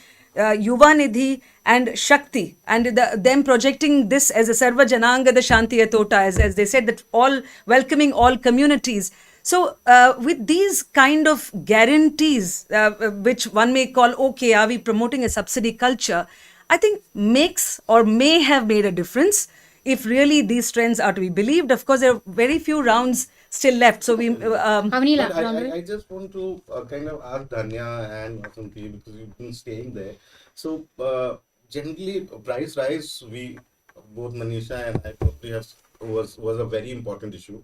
But how much do you think this factional rivalries within the BJP kind of created an impact on the psyche of people, while the Congress was seen trying to put its house together? So, like the two parties and kind of the fray, you saw one party, which is the ruling party, and the different leaders talking about each other and giving contradictory statements, while DK Shivakumar and Siddaramaiah, who are seen as like kind of biggest rivals, got their house. And speaking of DK Shivkumar, I should announce that he has won from Kanakpura with 70% votes, and Bomai is also winning in Shigaon. And which is kind of our Ashok, or one of the stalwart BJP leaders, was putting there, fielded there, and lost by a huge Dhanya can come in with the...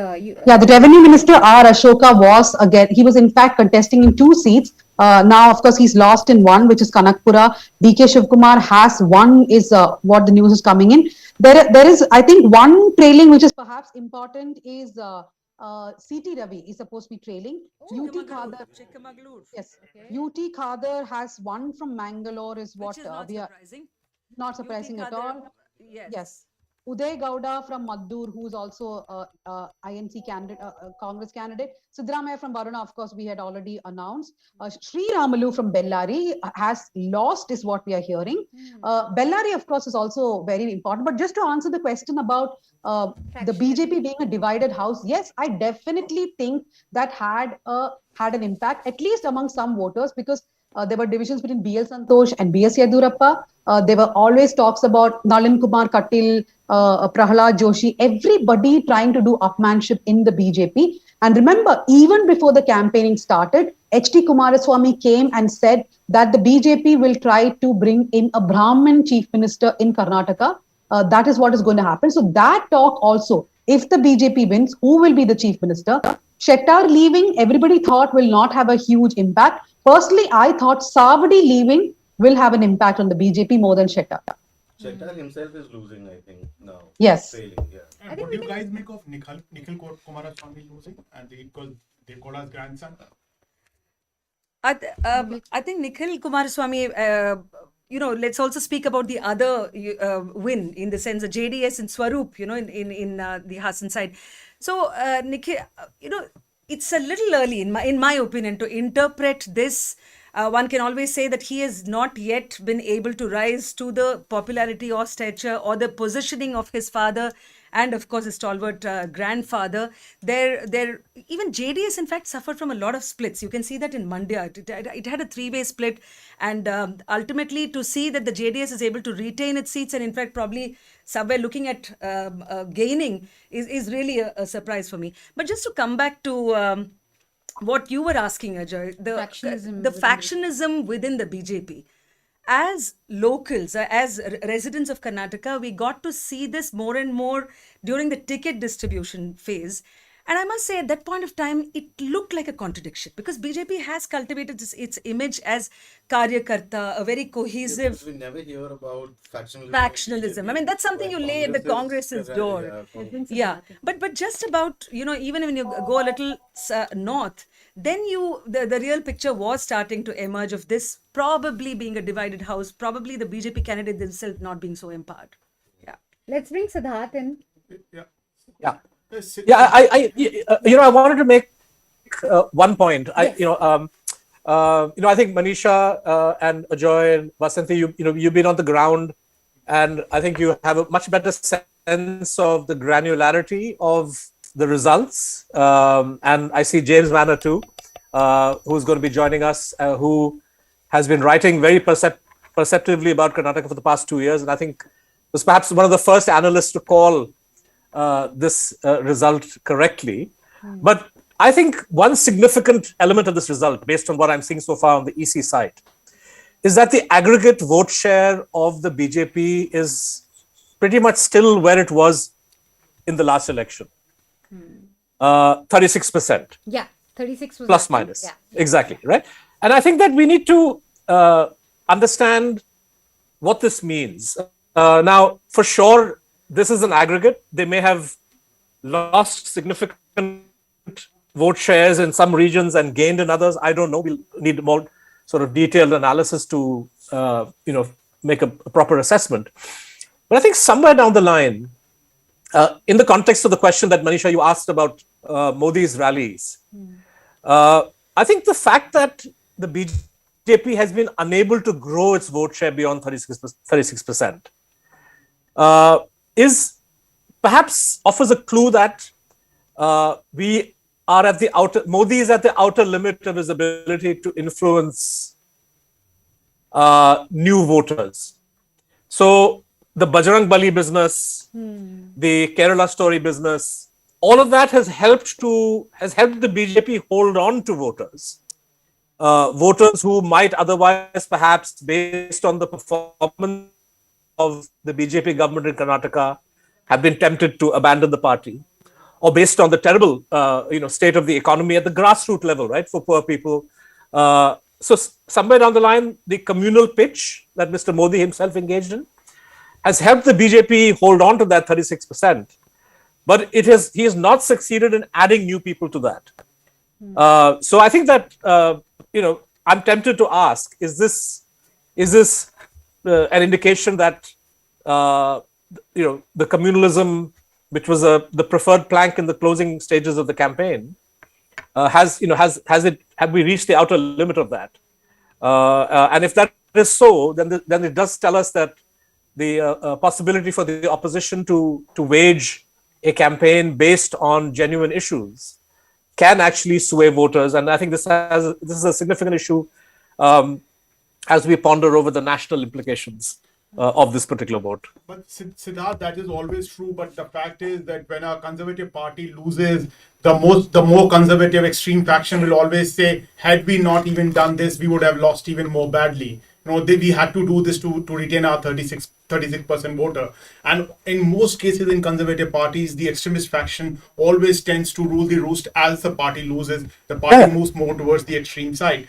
So that could be the one outcome of this. The second outcome based on what we saw after the 2018 results in Chhattisgarh, Madhya Pradesh and Rajasthan was that Mr. Modi went and announced the 6,000 rupees scheme for farmers immediately, copying the Congress's Nyaya scheme. So we could probably see some of these social welfare schemes, maybe some plank of social justice that could be picked up by Mr. Modi and BJP to, in a sense, take away those ammunition out of the Congress party's armory. That could probably be one of the two likely outcomes of this result. Yeah.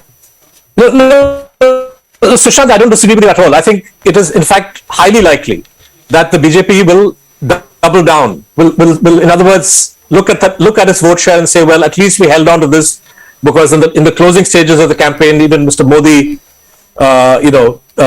pushed all the communal buttons.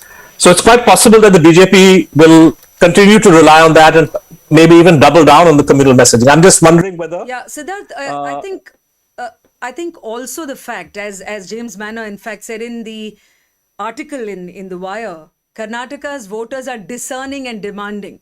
Let's, as someone who comes from the state, I would love to believe that that time and again they show parties their place when things cross a certain limit. But it also, of course, even the general trend that no ruling party has been able to gain the faith and vote of the public. I think the last was about 1985. So we're almost talking about 4 decades back. So there are many of these learnings, I'm sure, for the BJP, that how much can you push any agenda, and in the face of governance which was lacking. I mean, if probably some of these parameters were okay, then the communalism factor would have had a thing. But here the main grouse, the main angst of the voter was not addressed. And it didn't really help that the local leaders were not available to address these. Some of the local leaders themselves admitted in private that they were relying on a prime minister to come and do the heavy lifting. And some of the leaders, as I think earlier today we were discussing, have actually gone on record saying that we are probably saving ourselves from the anger of the voters. So a combination of these factors are certainly to be kept in mind. Yeah. I wanted to actually just quickly go to Siddharth, because we had this discussion earlier with Hartosh and Venu, where I asked them, Rahul Gandhi had raised the caste census issue. I think over the last 3 weeks, that was one of the push that Congress was, making, and they were talking about that we'll come back, we will get the caste census done, we will remove the cap. And I was asking Hartosh and Venu if they saw caste census clearing the pitch for Hindutva in Karnataka and nationally, because you even have Nitish who's talking about a caste census. So what are your views on that? Hartosh was he said that this is not like a magic card that opposition can just use against BJP and its Hindutva pitch. What is your view? Well, I would tend to go along with Hartosh and go along with the wider debate that I think the idea that social justice defined purely in this manner can counter the communalism of the BJP. I think that era in Indian politics is perhaps long past us. This is not to say that the issues of caste discrimination don't need to be addressed. They need to. That doesn't mean to say that we don't need a accurate statistical picture. I think we do. But I think to think of that in purely instrumental terms as a tactic against the BJP may be a little bit misplaced. I think that the opposition needs a far more complex set of weapons in its arsenal to deal with the challenge of Hindutva. And I think that I think confronting the communalism of the BJP head on is important. I think that if you look at the whole Bajrang Dal ban versus Bajrang Bali, at the end of the day, Mr. Modi did not succeed in converting what is a very straightforward issue. The fact that you need to have a legal restriction, whether a ban or not is a different issue. But the fact is that if you have a bunch of thugs and criminals who have banded themselves together as an organization, the law needs to act against them, no matter what they call themselves, right? And I thought the Congress hit back very well by saying that you are insulting Hanuman by equating lumpen elements with a god, right? So, I think that being aggressive when it comes to confronting the BJP's communalism, but also coming up with programs that are credible and that deal with people's concerns at the level of political economy, at the level of social justice. All of these are needed. I don't think there can be any one magic wand. I think James Manner is with us. Yes. If you are able to hear us, welcome to the show, James. Thank you. Can you hear me? Yes, we can hear you very clearly. Yes. So does the trends at the moment, which I'm assuming or guessing that you are following, reaffirm what you have been saying? Yes, I'm a little surprised that the gap between the BJP and the Congress is so large. It means, I think, that Operation Kamala in the near future is impossible for the BJP, partly because the JDS and Mr. Deve Gowda are dead against allying with the BJP, but partly because the BJP doesn't want to look too unseemly between now and next year's parliamentary election. Can I just say that there's a curious total of seats obtained on the coast, which raises an interesting question. The coast is traditionally a BJP stronghold, an area where Hindutva has taken root to some extent, and yet we have numbers from the coast suggesting that the BJP may have only won 20 seats, but Congress has got 10 seats on the coast. Now, quite what that means when we look at specific seats is not clear, but if Congress has made significant inroads against the BJP in the BJP stronghold of the coast, this needs explaining, and it suggests that people on the coast are impatient with the hardline BJP drive, Hindutva drive, over the last couple of years. In a previous state election, the BJP had severe losses on the coast because voters there were fed up with Hindu extremism under the Yediyurappa previous government. That is 2013 you're talking about. Yes, and if that's happened again, then it suggests that the pulling power, the attractions of Hindutva are limited, and that the BJP miscalculated by pushing it so hard. The other strange regional trend is the loss in Kittur, Karnataka, or Bombay, Karnataka, by the BJP of about 15 seats, and the gain for Congress of the same number, roughly, of seats. This is a big reversal in an area where the BJP, again, was expected to do reasonably well. And that will need some explaining by people who were watching Bombay, Karnataka closely before and during the election campaign. Even before the next question to you, I just want to draw attention to the leads from the Election Commission website. We are looking at BJP 71 independent candidates leading in 5, the Congress at 122, Janata Dal Secular leading in 24, and the Kalyana Rajya Pragati Paksha, the KRPP, that is, leading in 1 seat. And Sarvodaya Kannada Paksha, that leading in 1 as well. Indian National Congress is at 124 and they're still holding on to their 42% vote share, which I want to keep driving home the point. That One of the things, Manisha, because we have James here, I think is well equipped to explain from his studies a little bit of history about the Congress's performance in the past. I mean, even the caste coalitions, somebody like Devraj Aras James, who was, very good. He seemed to have got the formula right in the caste coalition. So I would like to hear from you on that. Well, the Devraj Aras caste coalition was essentially the disadvantaged groups in society, included Muslims.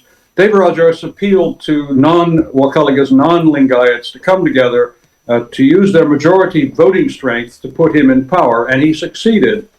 Now today, Congress has the Ahinda program of Mr. Siddaramaiah, which of course it looks a lot like the old Devraj Aras appeal to disadvantaged groups, but Congress is adding to it an appeal especially to Wakaligas under the leadership of Mr. Shivakumar. And so you have this twin-engined operation going on. Yeah, a double-engine operation going on with appeals to Wakaligas, who are predominantly landed groups, and also to the disadvantaged groups. And Congress has maintained sufficient unity between these two leaders and their followings to raise their vote share in this campaign. It's important that Congress increases the vote share because Congress always finds that its vote is spread evenly across the state, whereas the BJP's vote is concentrated in northern and central Karnataka, and the JDS vote is concentrated in southern Karnataka. So the Congress has to do very well in terms of vote share in order to gain seats. But that has happened this time, and the explanation for that is, I think, a bit complicated, but that is the picture that's emerging. I think we should go to Dhanya quickly, because Dhanya, Janardhan Reddy's lost, and you had some updates for us on that. Yes, I think the results from Bellary are quite interesting. I would want to go to Grishma after that, but the results from Bellary, what we're hearing now is that Gali Janardhan Reddy, the mining baron, seems to have won the election. At least the Kannada channels have called it. He has formed a new party called the Kalyana Rajya Pragati Paksha just before the elections. His wife contested the elections against his brother Somashekar Reddy. Of course, Sri Ramalu also has lost from Bellary. Sri Ramalu has lost to the Congress candidate. So that's one region where the BJP has not done well, and not done well just not against the Congress, but it does look like Janardhan Reddy had a big role to play. We were told by my colleague Paul had gone to Bellary. He was actually saying that Janardhan Reddy is also giving his heft to other contestants who are against the BJP, not just his own candidates. So Janardhan Reddy definitely has worked against the BJP, which is showing. I'll quickly go across to Grishma now. Grishma has, so the results which are coming in, it does look like the Congress is going to cross the 120 mark for sure. That means without any worry, Congress will form the government. They don't have to be worried till 2024, at least I believe. So you guys can have a chill weekend. We don't have not only weekend, a few months. I believe a few months, right? Grishma, the coast still belongs to BJP as far as the results go now. But one thing that has been discussed a lot before the elections and during the election is the Brahmin composition in the BJP itself, which Kumaraswamy and many others have repeatedly spoken about. You have wrote an article in the Caravan about all of BL Santosh's men. So what role did BL Santosh play this election, and what will happen to how much of hold he has on Karnataka if this is a debacle for the BJP? Yeah, so like I mentioned in the morning, the push that BL Santosh and his coterie within the RSS has been focusing on, if I were to say, is that they want to move away from the leadership that has dominated within the BJP for all these decades, right? Which is they want to kind of bring down the hold that Lingayat caste leaders have in within the BJP and move it towards different castes while ensuring that the kind of strategizing that comes doesn't come from this Lingayat leadership. Instead, it should come from a proper Brahmin Hindu nationalist kind of, leadership. So that is something that they have been trying to do while positioning different communities across Karnataka, not just the coast. It's an experiment in the coast that they tried, where they positioned different caste communities as the ideologues of that region, but they were not really kind of propagating the idea of that region. They were talking but like in the coast to Grishma, there was a lot of problem between the Billavas and the BJP. The Billava community, which for sure, which has always been there. The Billavas have always had their own say, be it while they were a part of the Congress or part of the BJP, right? To kind of call Billavas the face of BJP or Congress has always been wrong. Because whenever that they vote en masse for this party or that party depends on what is on offer for them in every election. But to kind of say that they represent this party is wrong. So even this time, because like we've seen the last time in 2018 elections, en masse the seats that went to Bund. And that itself was a point of, disagreement that the Billavas had back then itself, and they voiced that out. And there's only so much that the RSS responded to it, because in the coast, the RSS has always thought that, it is Hindutva that's going to work. So no matter, even if we give 10 seats to Bunds, even if we give 5 seats to Brahmin, it's going to work. But that's not the case. That's not the case. And what about BL Santosh? This was his election. He had a lot of say in picking the candidates. He had a lot of say how the campaign went across Karnataka. What happens to his role? Will that be questioned a lot now? So in the coast, if we look at the coast, it was completely, the decisions were made through BL Santosh. It was only he who made the decision. In everywhere else, like you saw, right, Yediyurappa got the limited seats, very limited seats that he kind of lobbied for is what he got. He didn't get everything that he wanted, which is why there were these conversations about how not only his supporters, like, that's the thing, right? Within the BJP, this is a war between the BJP that's bygone and the BJP that is yet to come. So there was that tussle from the BJP that's bygone, where they said that we will not allow BJP to win where we couldn't dominate. So that was constantly on. Yet I would see this again, like BJP's electoral game has always been. I would see this as a kind of change in strategy of the BJP to kind of ensure, even if they were, like Siddharth said already, the BJP still has 36% of its vote share and it has increased by, 2 or 3%. So I would say that even while they are retaining what they had and they are not making the government, there has been a push from the RSS to move away. There has been a push from the RSS to move away and to kind of bring down the control that Lingayats have in BJP. In that regard, it has worked for them. While they have retained their vote share and, whatever it is that they had in mind for this election, planning for the national Dhanya election. and Grishma. Thank you, Grishma. Yeah. Dhanya and Grishma, I have some a question for interesting, Grishma. Ajay, just after this, some interesting developments. That is, Karnataka Chief Minister Basavaraj Bommai, in a chat with NDTV, has conceded we have not been able to make the mark. Congress has made its mark, he has apparently told the reporters. There's also another interesting or rather incident that's despite being denied entry into the assembly segment, Dharwad, former minister and Congress candidate Vinay Kulkarni has managed to win against a BJP candidate, Amrit Ayyappa Desai. But Kulkarni, who's accused in a murder case, was denied entry to enter the Dharwad Assembly constituency. So the Election Commission is yet to officially announce the win of Kulkarni. I think, look, right now, Indian National Congress is at 124. So this is looking comfortable for them now. I think we can zoom out a little bit on what this means, presuming that Congress is now going to be able to form the government. Can we now say it? Dhanya, is it safe? Is it safe to say that Congress is forming the government now? Yes, we are, the question 1 is over. Congress is forming the government. Okay. Now we go to the question 2, which I hope CM. Kaun banega CM, and I am suddenly having nightmares about when B.S. Yediyurappa was CM, Janardhan Reddy had this whole rebellion and he took away MLAs. I hope that doesn't play out in the Congress. The Congress High Command seems quite confident that they will be able to convince DK Shivkumar and Siddaramaiah on who will be the chief minister. But that's the big question, and I think I'm going to put my entire focus there now. Who will be Karnataka's next chief minister? And I think I just want you to weigh in also on southern politics, states. Karnataka being the only state that BJP had. So what can you tell us in terms of the sort of shock that this would mean for the BJP and what kind of thinking would be happening right now?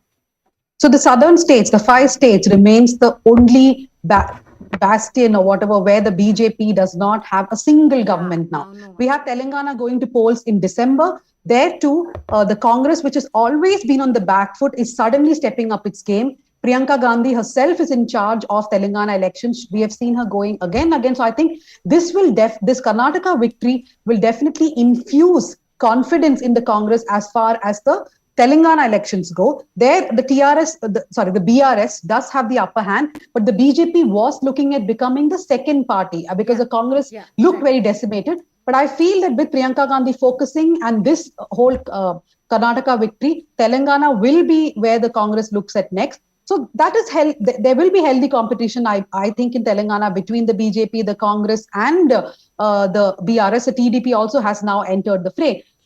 So all over the south, the BJP in a weak wicket, nothing much in Andhra Pradesh, even if they cobble up with the TDP and Pawan Kalyan's party. In Telangana, perhaps 10 to 15 seats is the maximum that we are looking at, maximum I'm saying, in the assembly elections. So Kerala and Tamil Nadu, of course, a story that has not been started, it's not even started and it won't be for a few years. Therefore, 2024, South India, the BJP will, I think, focus more and more attention here after what happened in Karnataka. So that, do you want to weigh in on what sort of a rethink do you think BJP will be going through on its southern strategy? And do you see any impact on what it does in the north? We also have elections coming up, Rajasthan, Madhya Pradesh, the Bajrang. Chhattisgarh. Yeah. And the Bajrang Dal issue in Karnataka, at least when I attended the protests, I didn't see anyone there apart from the BHP guys and BJP guys. It didn't really gain much traction. Any impact it had no impact. No one was really talking about it even. But remember that Rajasthan and Madhya Pradesh have big, presence of Bajrang Dal. So I think they'll use this for the Rajasthan and Madhya Pradesh election to drive home that point that okay, Congress is this party that wants to trap your gods in. Different, North Indian elections will be fought completely differently than. But do you see any? Maybe Siddharth can take that, and then we can Siddharth and James. I don't, frankly, I think every state election is going to be fought on its own terms and issues.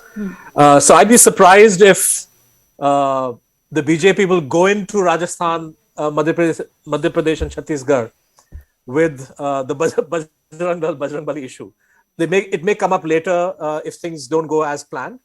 But I think they have plenty of ammunition in Rajasthan, where the Congress is definitely on a weak wicket, I would say. But I think that, I want to again, come back to the national implications, because I think that I don't have insight into the granularity of the Karnataka thing. But I think from the BJP's perspective, in the South now, you are looking at a situation where, there's going to be an aggressive push in Telangana, Andhra Pradesh, in the sense that in Telangana, the strategy is going to be to use the ED as an ally or the CBI as an ally against the BRS. And then you also have the, communal card being played. And then in Andhra, you have, the possibility of a strong alliance with TDP. But other than that, the South is looking like an area where the BJP is not going to make any headway. And in fact, if you look at its national tally at the Lok Sabha level, if the same trend holds, the BJP is going to be looking at losing some numbers in the Lok Sabha from Karnataka. So I think that, for them, the strategy, what Sushant was saying, I mean, there's going to be this dual approach where there will be a great temptation to double down on the communalism. And I think we will see that.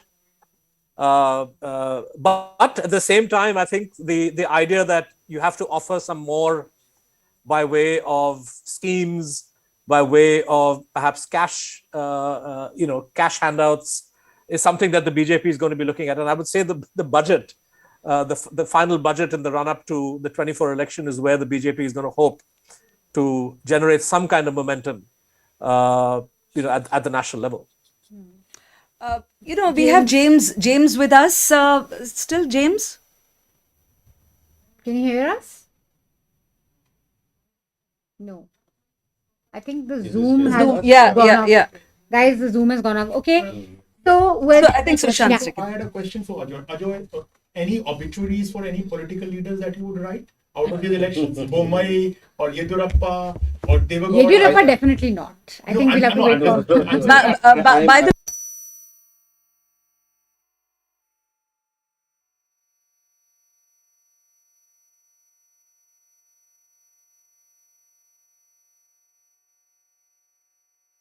Tosh and the new team in BJP, they don't want to over depend on Yediyurappa. So, and Yediyurappa has been systematically sidelined, and they don't want to depend on any kind of community leader. They want to get into Vocaligas. They want to get into different Dalits. So they are trying to emulate what they have done in UP and create a leadership which has leaders from all communities and not just depend on one. So Yediyurappa will see a tussle between Yediyurappa camp and BL Santosh in the days to come. But today is, I guess, Yediyurappa will be slightly happy that Santosh did not win this election for the BJP. What happens to Bommai? So another person who will be happy is Lakshman Savadi. Is also Lakshman Savadi, but he had already switched camps. So he is in the Congress now. So yeah. So but There's a bit of a noise now. I think we should just wait for it to calm down, because I don't think people can hear us with this. Are we still on? Yeah. We're still on, right? Yeah. We're on. Okay. And is there a noise? You can hear. I think our viewers will be able to catch this, right? Okay, hold on. Anyway, so we're going to wrap this segment up. We have some more exciting guests, and I think now we can pretty much call it. Yeah. Yes. Congress is forming the government. Like Dhanya said, we do not know who will be the chief minister, and the next 3 or 4 days are going to be spent. I think it will be more than a week now to kind of decide on who will be the next person. That would be different. And I think what we really want at this point is region-wise once, but that's something you only get tomorrow. But to really know what really dented the BJP's prospects, one, the Lingayat anger, which was really being talked about. Did that have any impact?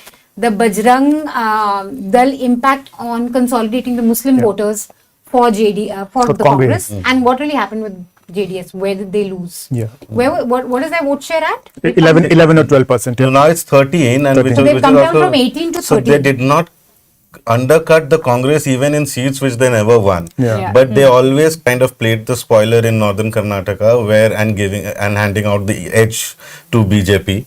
But I have, like, before we wrap up, I have two things to say, because the Congress, what it did, it kind of emerged as the not just as a challenger, but kind of that is what JDS performances shows, that Congress could emerge as the representative for change. And because they created what Dhanya was also talking about, the imagery, the campaign that they led, it was the only choice for people who wanted change. And I think and throughout the campaign, you also must have noticed that Siddaramaiah was the biggest leader in the Congress. He was a mass leader, and I think if Siddaramaiah is best placed to become the chief minister, given what kind of mandate the Congress has received. So in this tussle and this victory, I don't think the Congress should kind of now get into. We were seeing really nice videos of Siddaramaiah and DK Shivakumar talking, holding hands, etc. Very candid. So now Congress is at So now we see the calm of it.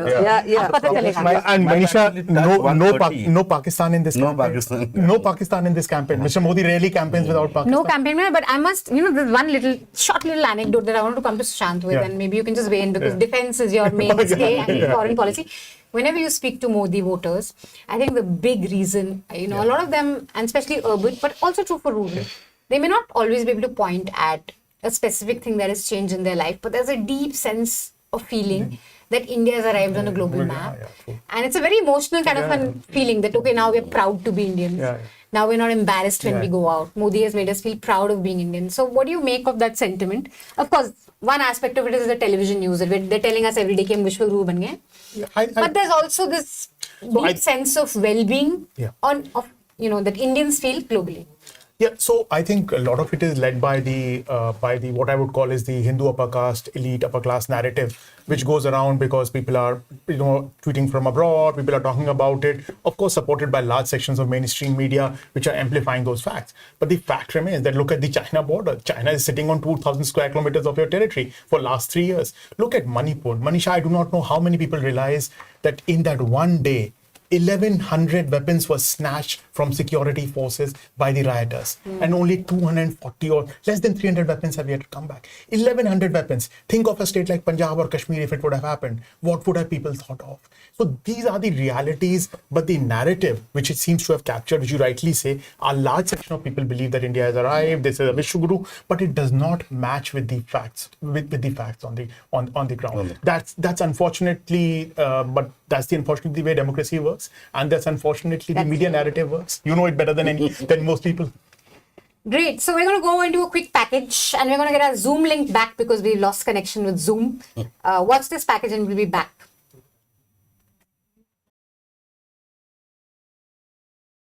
The Reddy brothers, Karunakar, Somashekar and Janardana, became a force to reckon with in Bellary ever since the iron ore mining boom happened in 2004. In 1999, the Reddy brothers threw their weight behind Sushma Swaraj, who took on the then Congress President Sonia Gandhi in a high-stakes battle in Bellary. Though Sushma Swaraj lost the battle, the Reddy brothers and the BJP made Bellary their fortress. In 2008, the Reddy brothers helped the BJP form its first government in South India through Operation Kamala. The Reddy brothers were at the center of a massive illegal iron ore mining scam in 2011. While the BJP chose to distance itself from Janardana and accused in the mining case, it continued to give tickets to Karunakara and Somashekar. Gali Karunakar Reddy, the eldest among the three, is seeking to be re-elected on a BJP ticket from Harapanahalli in Vijayanagara district. His brother Gali Somashekar Reddy is seeking to be re-elected from Bellary city on a BJP ticket. Gali Janardhan Reddy this time is contesting on a KRPP ticket from Gangavati constituency. KRPP is his newly launched party. I know every street and every look and corner of the city. I know how to win. I have my own ideas, dreams, which I can do as per my promises. As all three brothers hope to be elected to power, this election is crucial for the Bellary brothers.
Yeah.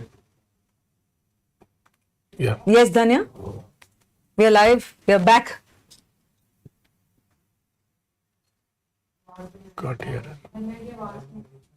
Hi, we are back live. The Congress leaders that I spoke to just now has said that their MLAs are being moved to Bengaluru. There's no danger for the Congress now. They are very comfortably placed to form the government. But still, it's a costly tale here in Karnataka all the time. Therefore, all the MLAs are being moved to Bengaluru. And after that, the next big question for the Congress, who becomes the Chief Minister? Professor Narayana, what do you think about how it will play out the DK Shivkumar Siddaramaiah dynamics? Thanks, Anya. So there are 2 points. One, what is a comfortable number in the given situation is still an open question. We have to wait for that. Second, with regard to the question of who is going to become the chief minister, in case there is a contest in the CFLP, then my information is that Siddaramaiah is going to have more votes than Shivkumar. And therefore, how they are going to manage that kind of You bet. Now, do you want to weigh in on the 2018? I see Mr. Priyank Kharge has joined us. I see him on live. I want to go to Mr. Priyank Kharge. Mr. Kharge, congratulations first on your own seat. And of course, can you hear me, Mr. Kharge?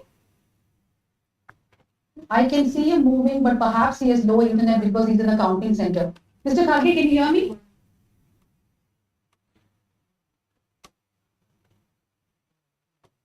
Hello? Okay, Rahul, could you tell us about the post-poll surveys in 2018, which looked at a certain trend, and what the exit polls were saying about how Karnataka is voting in 2023? Did you see any significant changes?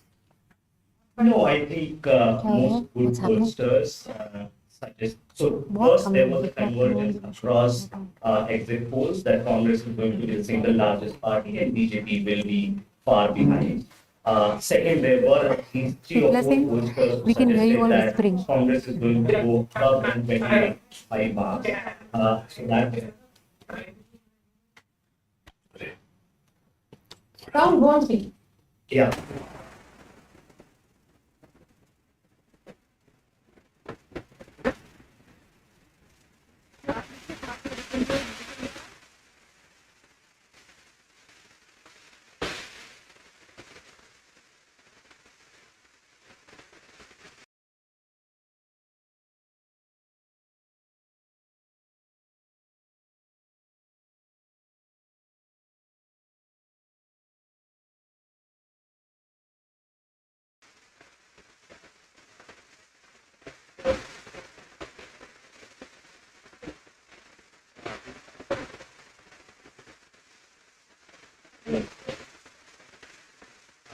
Definitely shrunk.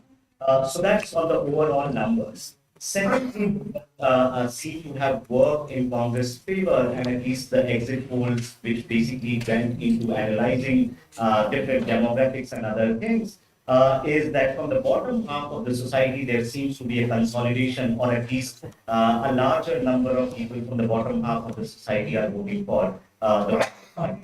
Lower middle class and poor in sort of like terms, and a consolidation of scheduled caste, scheduled tribe voters, lower OBC, Kurba, and Muslims. That's, I think, if you want to see in the demographic caste terms, that's what seems to be happening. Third, in terms of what has happened, that BJP seems to be only holding on to, not holding on to, but is doing only sort of like, holding on to some of its space in coastal Karnataka and the Bombay Karnataka in north. Other than that, it has not been able to hold on to its space in either Hyderabad Karnataka or central Karnataka, and has made no inroads in the old Mysore region. So that would be sort of like broad picture. And when I'm saying holding on to, basically, this is where they are getting most of their seats. There is, of course, decline in their sheet share compared to 2018. And final point, which is what I think some of us, some analysts would go overboard in interpreting this mandate. And we need to be cautious here that BJP is still at 35-36% vote share mark, which is what their vote share was in 2018. Right? So BJP is not losing a lot of votes. But because JDS is shrinking, is basically giving Congress an additional advantage in ability to convert votes into seats. Of course, Congress vote share has also gone by 5-6 percentage points. Rahul, taking from where you have made a point, I now want to introduce Narayana, Professor of Policy and Governance at Azim Premji University. Narayana, swagata nimge. And how is it, if you are in Bangalore, how has the excitement been, or what are you hearing from your circles, first of all? What's the mood like? Okay, thanks, Vasanti. So, as Rahul has already said, this was not totally unexpected, and there was a kind of convergence in all exit polls that this is going to be the outcome. But the numbers are interesting in case it is going to be about 125 or so. We have to note one thing, which is that the only time when any party got this kind of number was in 2013. So under Siddaramaiah, Congress got 122 or something, 120 initially. And that was a time when the BJP stood totally divided. And Congress could get the numbers because of that split in the BJP. Right. Whereas now, with the BJP intact, if the Congress is going to get this kind of numbers, then it shows us the intensity of anti-incumbency. And again, as Rahul put it, the incumbency, anti-incumbency was coming from the lower strata of society. It was virtually a class war. I'm sure other speakers would have already said this. This was a vote against the BJP on the kind of economic policies and anti-welfarist policies that the BJP government followed. I'll give you a simple example. In Bangalore, because you wanted to know what was the talk in Bangalore like. Right. So if you were to speak to auto drivers, they would say this. The BJP government closed down most of the Indira canteens, right? And, yes. The auto drivers were so angry that they closed it at a time when the prices were spiraling. And they said, they used to say that we needed this canteen more than when Indira opened it. And on the one hand, prices are going up, and whatever outlets we had, the people are closing down. So this kind of story, this kind of personal anecdotes, you could have gathered across the state when we traveled before the elections. I'm sure this was the example. This was the experience of other friends who have traveled too. So the intensity was, can be seen now in numbers. Can I just come in here, Vasanti? And this is a question both for Narayana, you and Rahul, because when I look at the numbers, I seem to read something else. You have Congress at 40 to 43%, which is where it's been steady from the first hour or so. The BJP is at 36%. It's the JDS, which is at 13%. The BJP has retained its vote share. Maybe 0.2, 0.3%. The Congress has gained at the expense of the JDS. It can hardly be the case that anti-incumbency has hit the JDS, or the poor have come from the JDS, but the poor from the BJP are not moving. It seems to me to suggest that minority votes, caste votes, SC/ST votes have consolidated with the Congress. It's not as if the BJP seems to have lost anything from the last elections. If it was anti-incumbency, it was economics, you should have seen a desertion across the state. It should have hit the BJP. So I'm reading something else from these results entirely. How do you guys both sort of parse this? Okay, I think Rahul will be able to answer this better, but my take is this. I'm not too sure whether I got your question properly, but from what I have heard, this is my response. And I think you would agree with me that in India, class and caste coincide, right? So if there was a consolidation of minorities, if there was consolidation of SC/ST in favor of the Congress, it is in a way class speaking rather than caste speaking, right? So it may be both in a way. Yeah, Hartosh, I have an answer to your question. You are assuming that BJP's 35% vote share is intact. Is constituted by the same castes as before and the same class. The poor are still with BJP, but it's possible that some poor left the BJP and BJP instead that has been substituted by some other better off economically better off class. That possibility exists. That is what seems to be happening.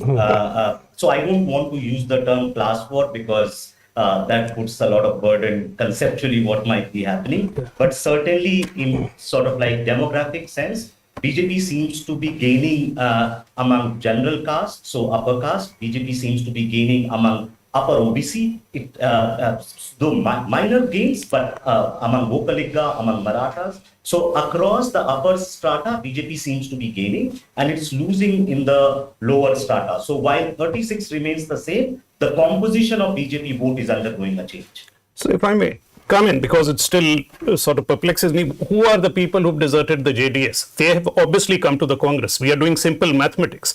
And if that is the case, I think we need to focus far more on the kind of community and caste analysis instead of just merely making it about gas cylinders, because there are lessons in this election going forward for the Congress, that if you have an umbrella coalition which is not just focusing on gas cylinders, but taking along the kind of people the Congress had always worked with, that is what is working for the Congress. It used to work with, and it has left them alone in the north entirely, basically. I have a comment here, if I may. Yeah, sorry, we didn't realize you were there. Yes, please. Yes, please.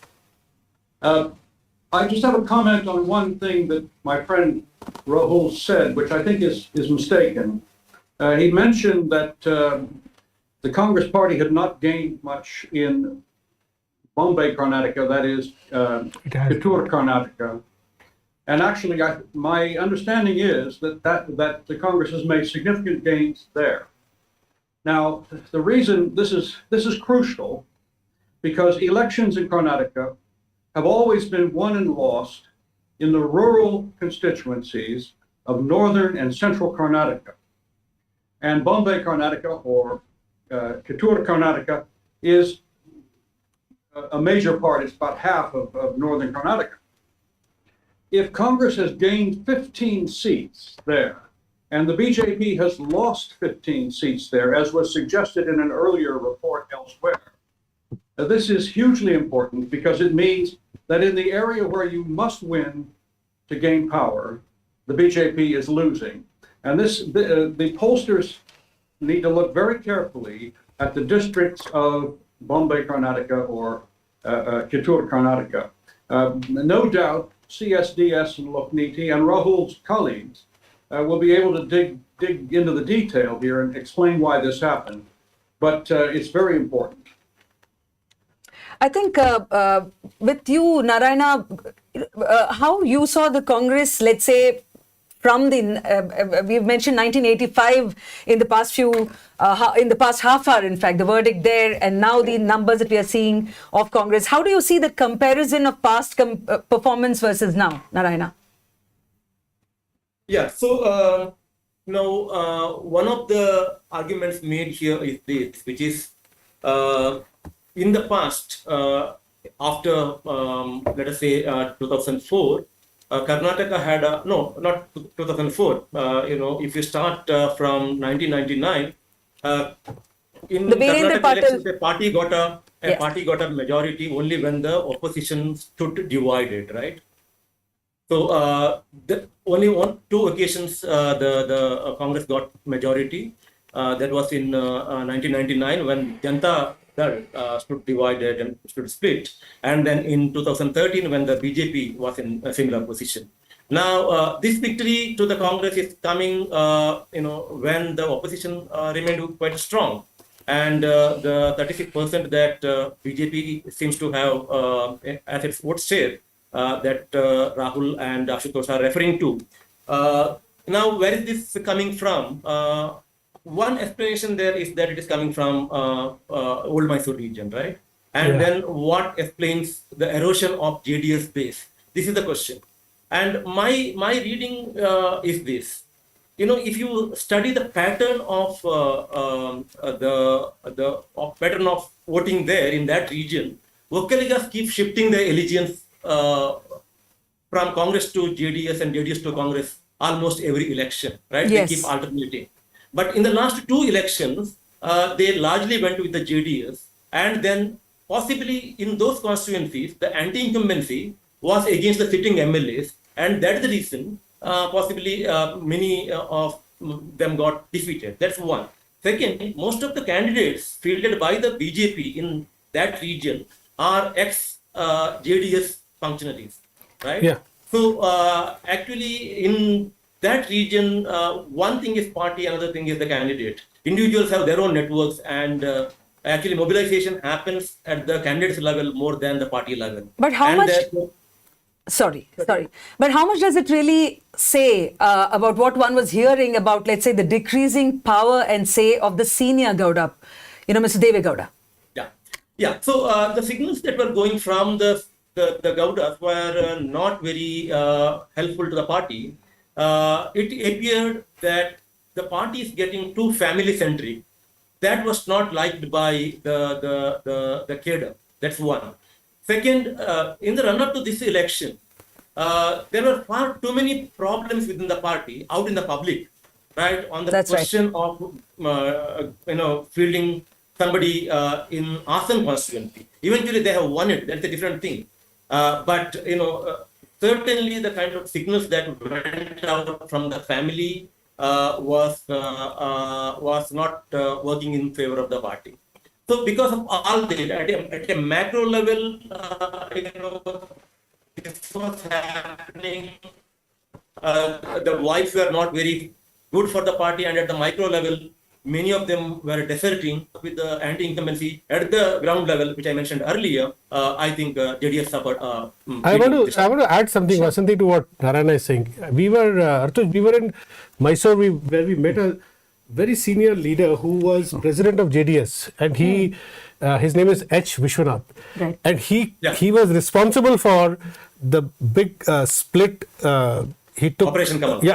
Where they formed a government with BJP, and he said after that he was very unhappy with Kumaraswamy, because when he made that government with BJP, he got 12 ministerial berth, of which he filled 8 with family members, and that angered him so much and others in JDS that people left JDS in a big way at that time. Right. And then of course that Vishwanathan, H. Vishwanathan, he joined BJP, and then he left BJP also. Yeah. And this time he was saying that he was working against both BJP and JDS when we met him in Mysore. Wouldn't that explain, and if I can again throw this back to James and to Rahul.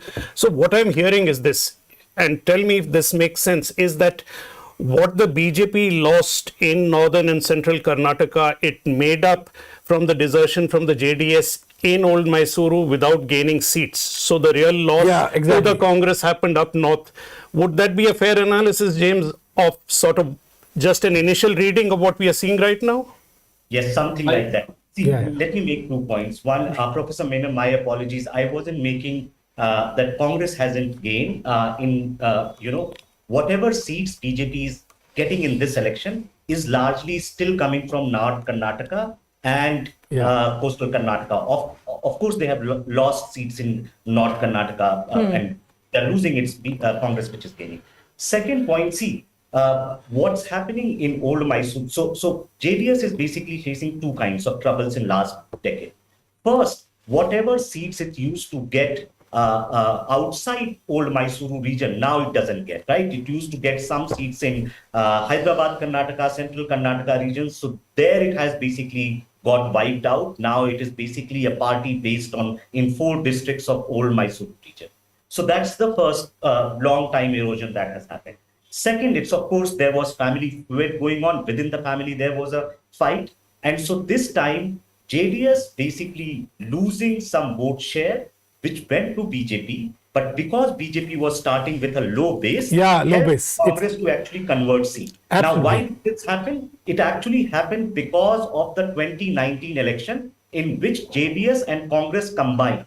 So once JDS and Congress became alliance partner, it allowed BJP an entry point in the Old Mysuru region, and BJP became the second pole, right? So BJP is basically gaining some votes, but it's not enough to convert seats. And basically the nature of competition allowed Congress to actually convert seats in the Old Mysuru region at a much higher rate than what it was doing earlier. So basically, Rahul, what you're saying is BJP might have lost, say, 2-3 percentage points in North Karnataka and gained that in Old Mysore, which did not convert into seats. They lost seats in from 2018. They lost seats in North Karnataka. So if you are a BJP supporter, you have a reason to rejoice that BJP, which was not a party in 60 seats of old Mysuru region has now entered that region. So from elections, everyone can basically take some positives, right? Like it's a kaleidoscope. And so BJP will have one reason to rejoice that it has now become a pan-Karnataka party than what it was earlier. And also that they managed to hold on to its vote share, especially the Lingayat vote share, despite cutting the old guard. Right? Think of it from BJP's perspective. They have allowed a lot of people to leave without shedding a tear. And so now the regeneration within the BJP with this election in Karnataka has begun. But James, I think James, I had one question because there is one factor which we haven't tackled yet or in detail, which is the money. You have in the past argued that money has seldom won elections in India. There are parties which give routinely, all parties are guilty of this, routinely giving tickets to crorepati candidates. But, coming to where we are, how is that linkage? How are you seeing that now? Are you asking? Well, we know... James. We know, we know that the BJP at the last parliamentary election had 18 times more money to spend than all of the other parties put together. And since then, the inequality has grown worse because of electoral bonds. Yeah. So at this state election, there's no doubt that the BJP had vastly more money to spend, oceans more money to spend than all of the other parties put together. But it didn't win. And this follows a pattern. If we look back to 1980 and we look at state elections since 1980 all over India, about 70% of the time, those elections have been won by parties who have less money, not parties who have more. So money does not win Indian elections, and this state election in Karnataka shows again that this is true. Now, that doesn't mean that life is wonderful, because in fact the inequality that we see, 18 times more money for the BJP than everybody else, the inequality that we see is deeply subversive of democracy. It means that the playing field is not level. But that doesn't mean that the moneyed party will always win. Just to substantiate this point, one of the viral tweets that one saw was of the senior citizen in Bangalore, a Kannadiga gentleman, who was demanding to know how is the Prime Minister able to come so often? And why should he come so often? This gentleman kept saying that, well, I have seen from Gulzari Nanda's time, you can come once or twice, but why is he coming so often to our city? Who is funding it? And what's so that kind of accountability and at one level, that probably that anger as well, saying that, okay, here we are countering price rise, life is hard. And so where is all this money truly coming from? But I must say, I tweeted that if you just take the cost of all the expensive flowers that are showered on Prime Minister during his road show, 10-20 kilometers. I mean, the cost of those flowers itself would educate some thousands of children, which will bring us to, one of the crucial points, and I think again we'll need some numbers on that. But, what is clear is that Narendra Modi has not expended so much effort in a single state election in a long, long time. And there was this considerable fear built up in the opposition of what Modi will do and what he will sweep away and what he will exploit. And I think these elections are at least an example that this fear need not always materialize into something. There should be a way to counter it. Modi will come and put on his show. He will do cartwheels if necessary over the last 10 days. It does not mean elections get won or lost on that. What impact in terms of pollsters or observers could say? James, if you would start and then we could go around and ask what impact or non-impact did you feel Modi have on these elections? It may be early to gauge, but still.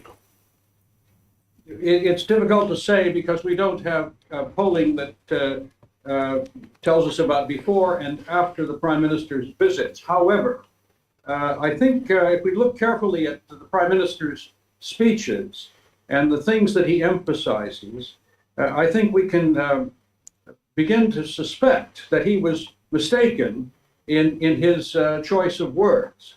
for example, I don't think accusing the Congress Party of consorting with terrorism had much impact, because voters in Karnataka have long experience of the Congress Party. They may like it, they may find it boring, they may dislike it, but they don't really believe, I think.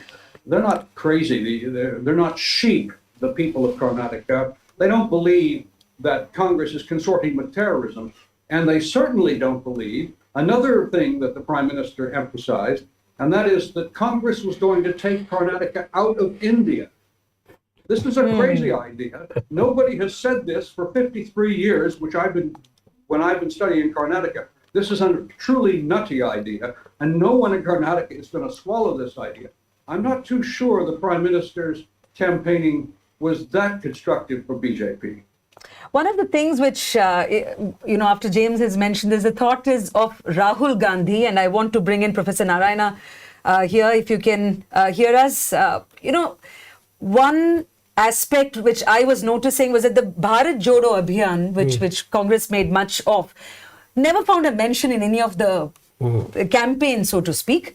One can also say that it meant that the local Congress leadership, as one has often, and people have said that on this debate before, kept it very, very local. But now this Congress win, is this going to be taken by the centre? Because that was a party which initially used to get told about the high command culture, but this time round, we have seen much localized Congress campaigns. So Narayana, if you can hear us, how does that pan out for the Congress and the high command, so to speak?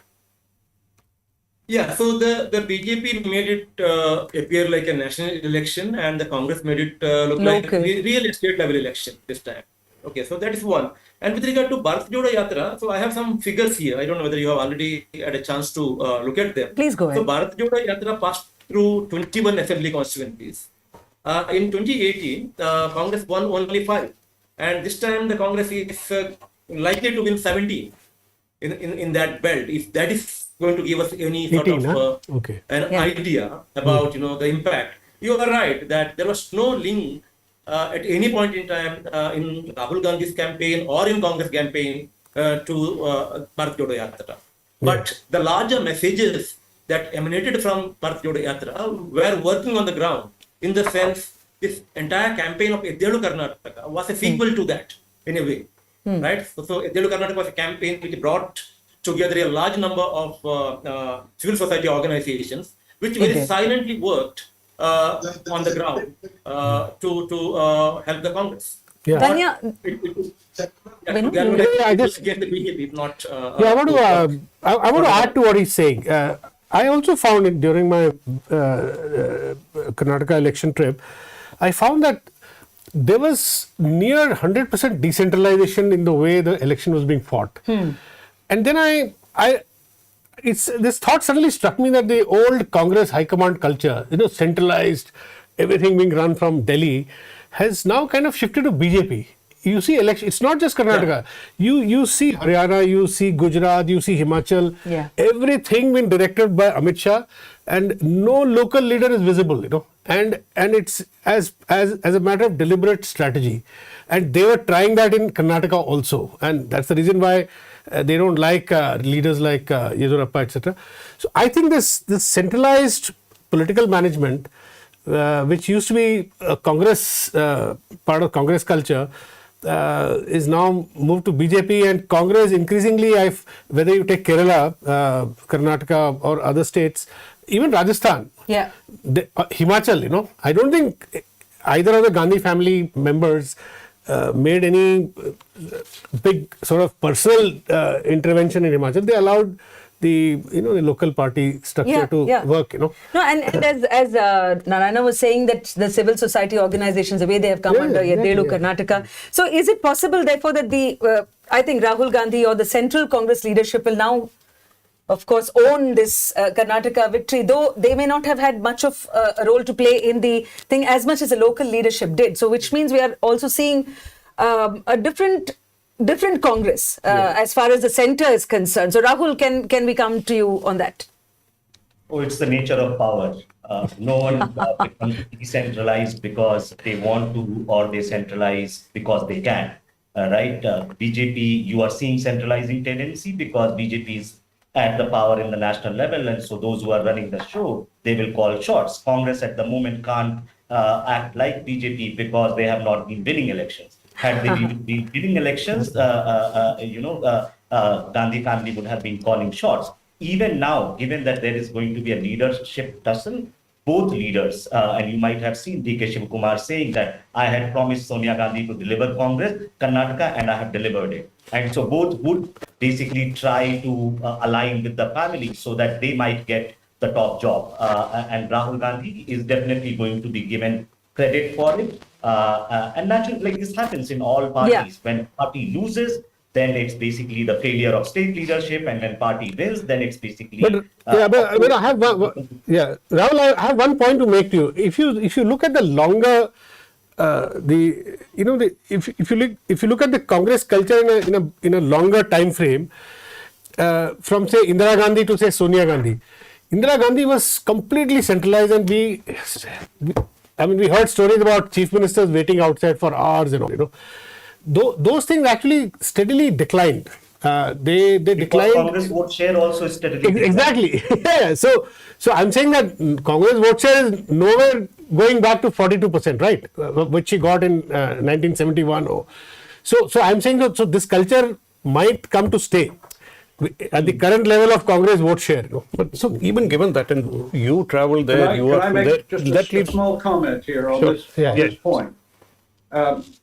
The declining influence of the national leadership of Congress in Karnataka's politics is very good for the party in Karnataka, because the Congress national leaders have many times in the last 25 years imposed on Karnataka incompetent managers of elections and incompetent presidents of the Congress, of the Pradesh Congress Committee. Spot on. Uh, And these imposed leaders from New Delhi have done huge damage to Congress in Karnataka. And Karnataka congressmen will tell you privately that they have constantly had to resist prevent the influence of these incompetent leaders from New Delhi in order to do well in state elections. And on a couple of occasions, the Congress incompetents have been reappointed by the national leaders in Karnataka because the national leaders did not see that they were incompetent. Now, today things are different, partly because the national leaders don't have quite so much power as before, but also because of one other change. And that is that Mr. Karge is now the president of the Indian National Congress. Right. And that means that Mr. Karge, who understands about these incompetents being imposed, Mr. Karge can prevent destructive Congress leaders from the national level being imposed in Karnataka. And that did not happen this time. And that's partly why Congress did well in this campaign. So the immediate question is, what will Mr. Karge do about the battle that is about to break out now? I know the Congress is comfortable, it has the numbers, but Mr. Shiv Kumar is not going to give up his claim to the post easily. How do you see that panning out?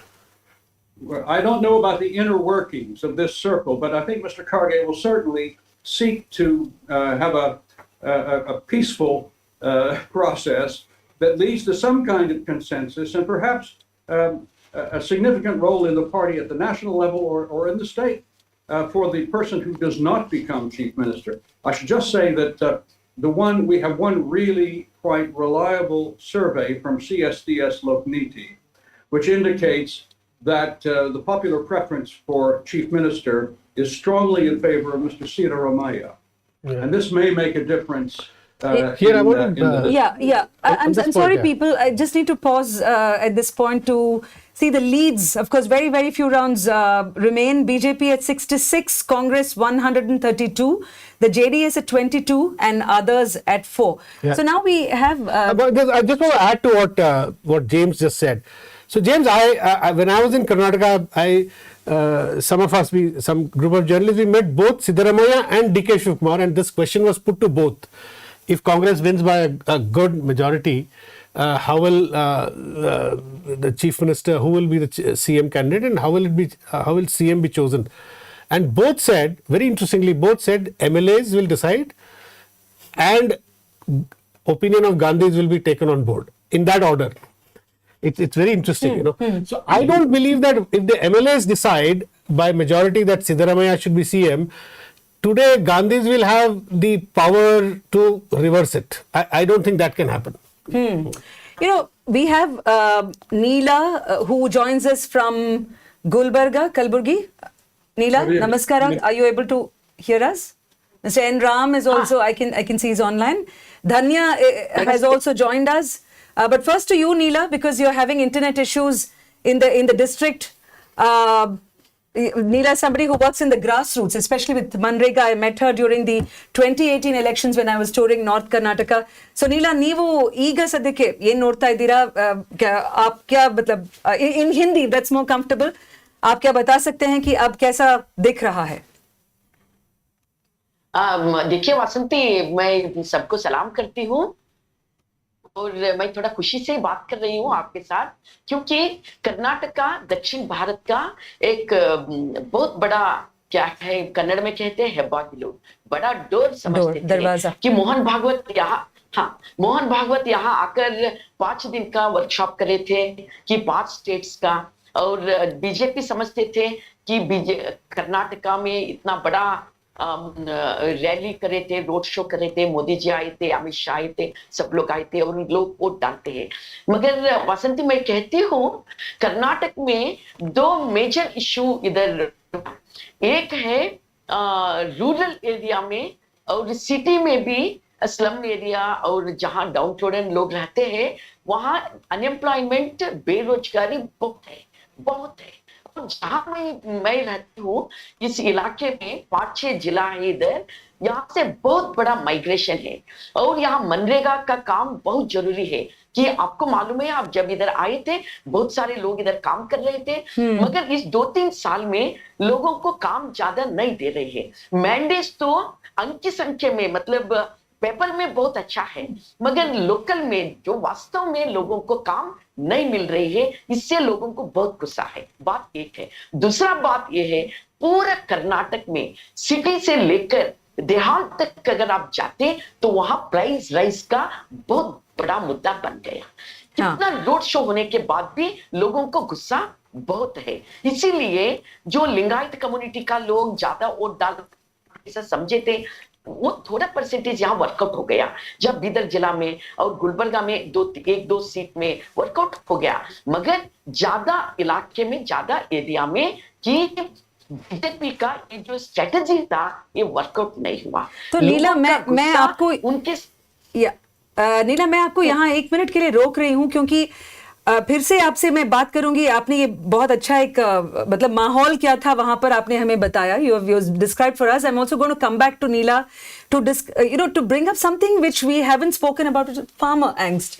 And Neela knows that firsthand, especially the tur dal crop failing, tur dal, togri bele, or the main the region being considered the tur bowl of Karnataka. Farmers have not been either a vote bank nor has much spoken about them, but we'll quickly come back to you on that. But I want to now go across to Dhanya.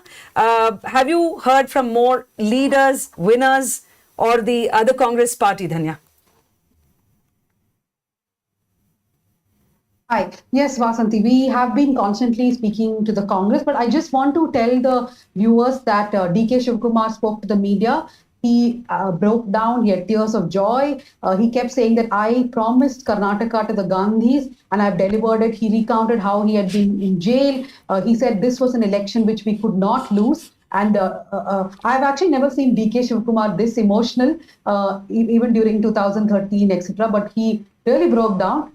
His supporters outside, of course, shouting slogans that he should be the next chief minister. Siddaramaiah is holding a longish press conference at Varuna, where he is currently. Siddaramaiah also saying that no matter what, we stuck together. He's been asked questions about the whole Bajrangal promise, everything. He said, see, we made these promises, but Karnataka had been watching what happened in 2019, that when we had the government, the BJP took away our MLAs. And that's not something a Karnataka voter would agree with, or any voter in Karnataka for that matter, which is why the BJP has lost, is what Siddaramaiah was pinning this down to. So both leaders holding press meets, speaking to the media. The action will, of course, completely shift to Bengaluru now, Vasanti. Everybody is coming here. And then, of course, the big meetings will happen as to who will become the chief minister. So, Danya, to add to what you were saying, that you have never seen DKS or DKshi, as he is locally called in Karnataka. So, DKshi in the emotional side. I recently watched one of his speeches made to people of his constituency, saying that, will you not make me the chief minister?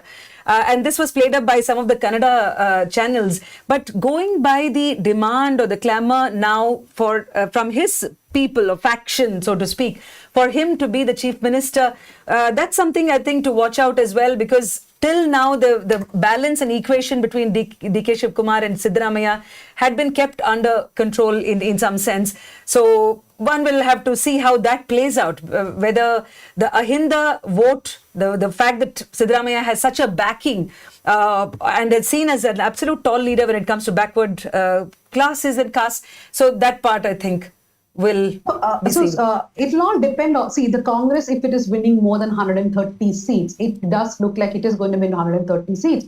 The breakup of how this will happen is the seats which DK Shivkumar was in charge of, there were seats that Siddaramaiah was in charge of, who has won more, which region has brought in more seats. All these are equations that they will bring to the table. And of course, both will argue who brought in money, who brought in muscle power, who brought in winning candidates. So keeping all this, both sides will argue for themselves, but eventually the decision will be taken by the High Command. And Venu and Hartosh can perhaps weigh in here, because what I have been told by leaders here and in Delhi confidently is that DK Shivkumar and Siddaramaiah are not problem makers. The Congress will solve this. This is not a huge issue for the Congress. It is something that they can solve. Is that really so? What does Delhi think? Yeah, I was just telling Vasanti and Hartosh a while ago. We spoke to Siddaramaiah and DK Shivkumar both when we were in Karnataka, and both said that the MLAs will decide if they get a majority. The MLAs will determine who the CM will be by, and I think Congress has now more or less is establishing that that tradition from the High Command's perspective, from the Gandhi families. I think the same thing will happen this time also, and I feel that Siddaramaiah will have majority MLA support, because by far the sentiment there is that he's the most popular leader. So the leads, one more time, just putting, these are the latest Election Commission website numbers. BJP 64 leads, 1 win that's been declared, 35.9% vote share is what it's saying. Congress 129 leads and 4 wins declared, 43% vote share. JDS at 22 leads, 13.3% vote share. Before we wrap this session, Neela, आप जो कह रही थी, वहाँ पर ज़मीनी तौर पे गुलबर्गा, कलबुर्गी, कल्याण Karnataka, because we haven't heard enough about that part, तो आप जो कह रही थी उस बात को रखिए. नीला, आवाज सुनाई नहीं दे रही है. Is there an audio problem? Can you unmute yourself? Okay. ಈಗ ಕೇಳಿಸ್ತಾ ಇದೆಯಲ್ಲ? ಈಗ ಕೇಳಿಸ್ತಾ ಇದೆ, ಹೇಳಿ. ओके वसंती ಅವರೇ, ನಾನು ಹಿಂದಿಯಲ್ಲಿ ಹೇಳ್ಬಿಡ್ತೀನಿ. देखिए, ये जो जमीन पे कई मुद्दे थे, उसमें एक मेन मुद्दा था तुअर दाल का कि लास्ट टाइम उसका एक नया डिसीज आया था तुअर दाल. जब इसमें आया था, बहुत बड़ा बरसात हुआ था, पानी आया था, उसमें तुअर दाल पूरा खत्म हो गया था. 85 to 90% तुअर दाल पूरा खत्म हो गया था. और उस समय है ना, जो छोटे फार्मर्स था और पूरे फार्मर्स है ना, पूरा वो क्या है, कर्जा में उनका क्या तुअर दाल का पूरा लॉस हो गया, और कोई उनका हेल्प करने के लिए नहीं आए, और बीजेपी गवर्नमेंट पूरा इग्नोर करे, और उन्हें एकड़ को 25,000 परिहार धन देने के लिए उन्होंने डिमांड रखे थे, मगर बीजेपी गवर्नमेंट 2500 रुपया भी नहीं दिया. देखो, बहुत बड़ा इश्यू है ये, गुलबर्गा, बीदर और यादगीर जिला का. और कहते हैं कन्नड़ में इसका तुअर दाल एक मेन इकोनॉमिक क्रॉप है इधर. Yes. तुअर दाल का मतलब तोगरी कणजा आप कह सकते हैं कि बहुत बड़ा यहाँ से ट्रांसपोर्ट होता है बाहर बाहर बहुत अच्छा क्वालिटी का तुअर, प्रोटीन युक्त तुअर यहाँ हमारे किसान उगाते हैं, मगर तुअर पूरा खत्म हो गया, मगर गवर्नमेंट हेल्प नहीं किया। इस समय कांग्रेस को वो प्लस पॉइंट हो गया। ये तो सच है, जब दिल्ली में बहुत बड़ा स्ट्रगल हो रहा था किसानों का, वो स्ट्रगल के साथ साथ तुअर दाल का जो उगाते हैं किसान, वो भी जोड़ के यहाँ स्ट्रगल करें, मगर कांग्रेस ने ये पॉइंट उन्होंने हाथ में लिए और वो भी थोड़ा स्ट्रगल करे, इसीलिए इस समय किसानों ने कांग्रेस को वोट दिया। मगर तुअर का प्रॉब्लम हमेशा रहता, कौन इसको ये प्रॉब्लम को हल करते हैं कि उनको है ना हमारे किसान सपोर्ट देते हैं। इस समय बीजेपी को ये लॉस हो गया। धन्यवाद Neela, very very important point. I don't think it even made it to state media, मतलब ये तो भूल जाइए कि नेशनल ये मुद्दा बना, नॉट इवन इन बैंगलोर और even the other social media, so to speak, this became such an issue. So Neela, आपने एक बहुत ही इंपॉर्टेंट बात रखी है कि what might have also worked against the BJP in the sense of the farmer thing which is not documented. Thank you, Neela, for joining us. ಧನ್ಯವಾದಗಳು ನಿಮಗೆ. Thank you, Vasanti Mathiel. Thank you. With that, we are going to be wrapping this particular segment. So we've had James, Rahul, and Professor Narayana. So any closing comments here that that you wish to make? Also open to Hartosh and Venu. Professor Narayana. Yeah, so going by the latest numbers, it appears that this is the biggest victory for the Congress since 1989. So, certainly something has changed in Karnataka politics in favor of the Congress. Yes, it has changed, and that the change is very, very evident. I don't think there's any lack of clarity on that. Rahul, what about you? Your closing comments?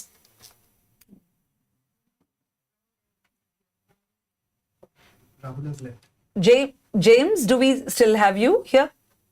Yes, I'm still here, and I want to thank you all for this fascinating encounter on a subject with which I've been obsessed for a long time. I don't have any new insights, but I'm very grateful for the chance to hear all of these intelligent commentaries.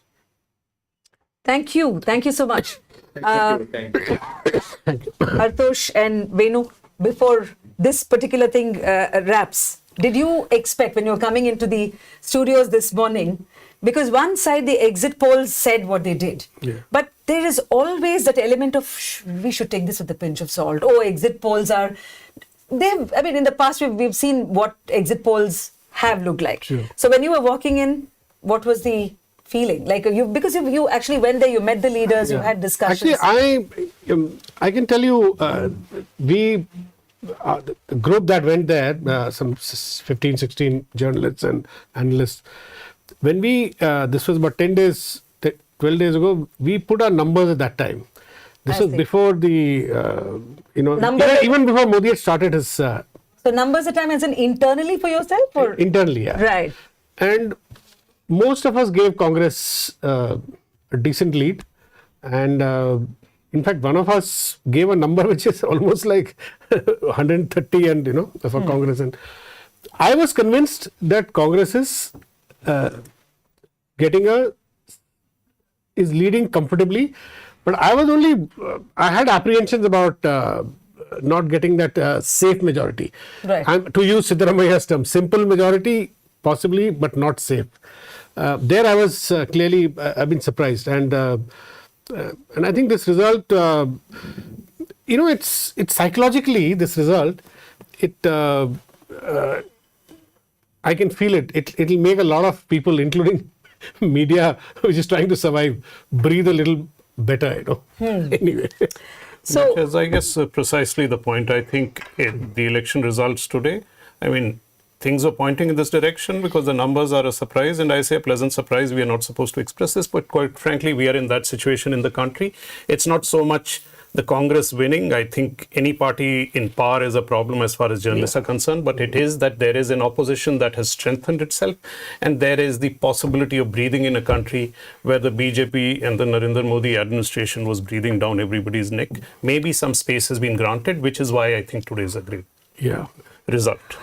So, the latest EC numbers it almost seems like, okay, there's just more of the same at this point, but we would like to wrap this because I can see my other colleagues, Manisha, if you are, we're going to be having a break at the moment and come back.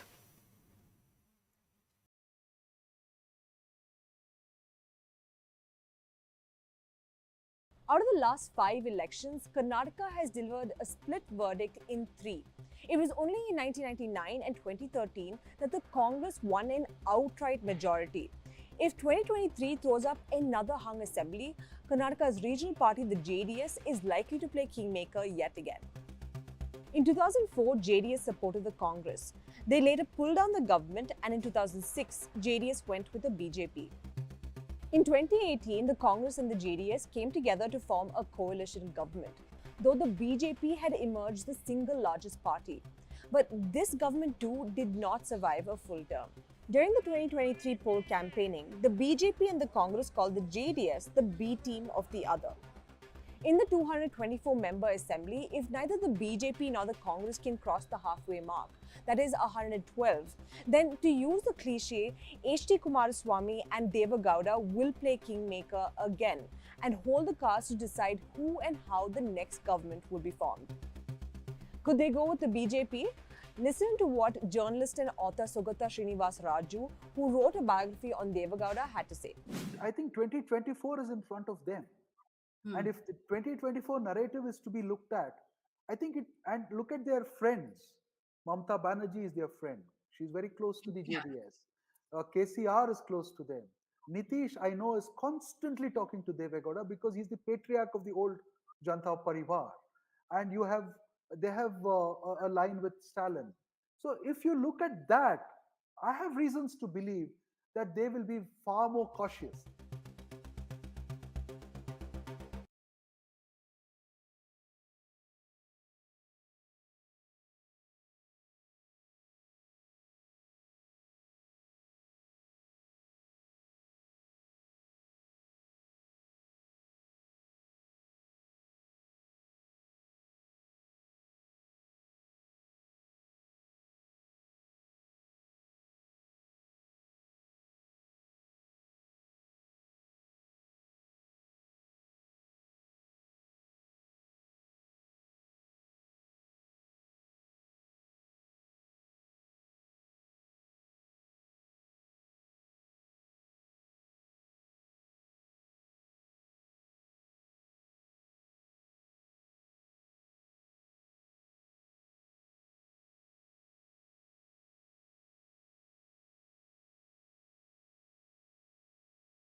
You're live.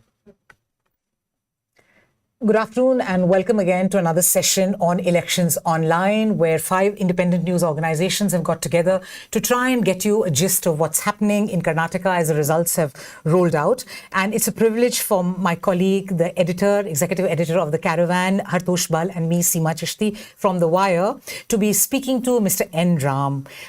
He actually doesn't need an introduction, and certainly not on a show like this, but I will proceed to introduce him.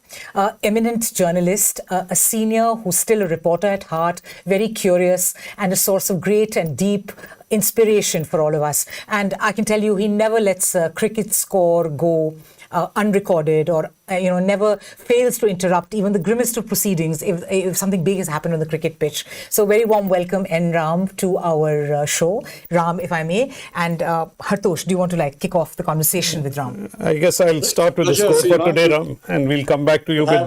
Sorry. Yeah. And I guess the latest numbers from the Election Commission website, I'll just read that out to you and get your reactions. It's 129 leading, the Bharatiya Janata Party 63, a total of 133 seats where including the wins, where the Congress is ahead 65 for the BJP, a 43 to 35.8 vote share difference. Your reactions? Yes, the TV channels show even better for the Congress, 134, 64 for BJP, JDS 22, and others 4. Yeah, and in terms of share of the vote, the difference between the Congress and the BJP is upward of 7 percentage points, which is, I think, a very big win. So I think it's a huge win. It's a decisive win, well earned. I think the Congress party showed unusual political wisdom in uniting the various factions, in containing the rivalries for the top job, and so on. And I think they ran a very good campaign. And the BJP fought hard, but I think they were beaten virtually across the state, barring the coastal Karnataka, where also the fight was quite tough, and Bangalore to some extent, where the BJP put up a big fight, possibly helped by the Prime Minister's campaign, personal appearance, and so on. But barring that, it's right across, which is what makes it a very impressive and decisive win. So one poll predicted it. I think we must give them credit. The India Today Axis My India poll got it dead right, I think. 122 to 140 was what they predicted for the Congress. Various others, they got the trend right, about the exit polls. So I think there'll be more faith in the reliability of exit polls when they're done seriously, when they're not being used for political propaganda or to raise morale before the results come out, because some of them do that. But by and large, I think it's been a very good election for the main political parties and for also those who watch elections closely, including both of you and the others who appeared earlier on this. But let me first, if I may, commend 5 independent media organizations. I think the operative word here is independent, because that has to be stressed again and again. I didn't expect it, and the other day when Seema sent me a message, and then we talked about it, saying that 5 of you, in no particular order, the Caravan, the Wire, the Scroll, News Minute, and News Laundry got together. What a fine idea to present an alternative and independent view from what is being offered in the so-called mainstream media. And I really commend this initiative, whoever thought about it, overcoming your perhaps some competitive instincts, come together. It's really a very fine initiative on the part of the media. So let me congratulate every person there who's participating in this offering. A very good effort at political education, I should say. Thank you, Ram. And I think we wanted to just focus our discussion around, it's quite clear what the result is in Karnataka. There will be some immediate calculations. They'll wait for the Congress meetings between Shivakumar and Siddaramaiah. But if we look beyond this now to something that is now looming up not very far away, the national election, the national scenario, what do you see as the impact of these results? I think it will raise morale. There'll be a psychological impact.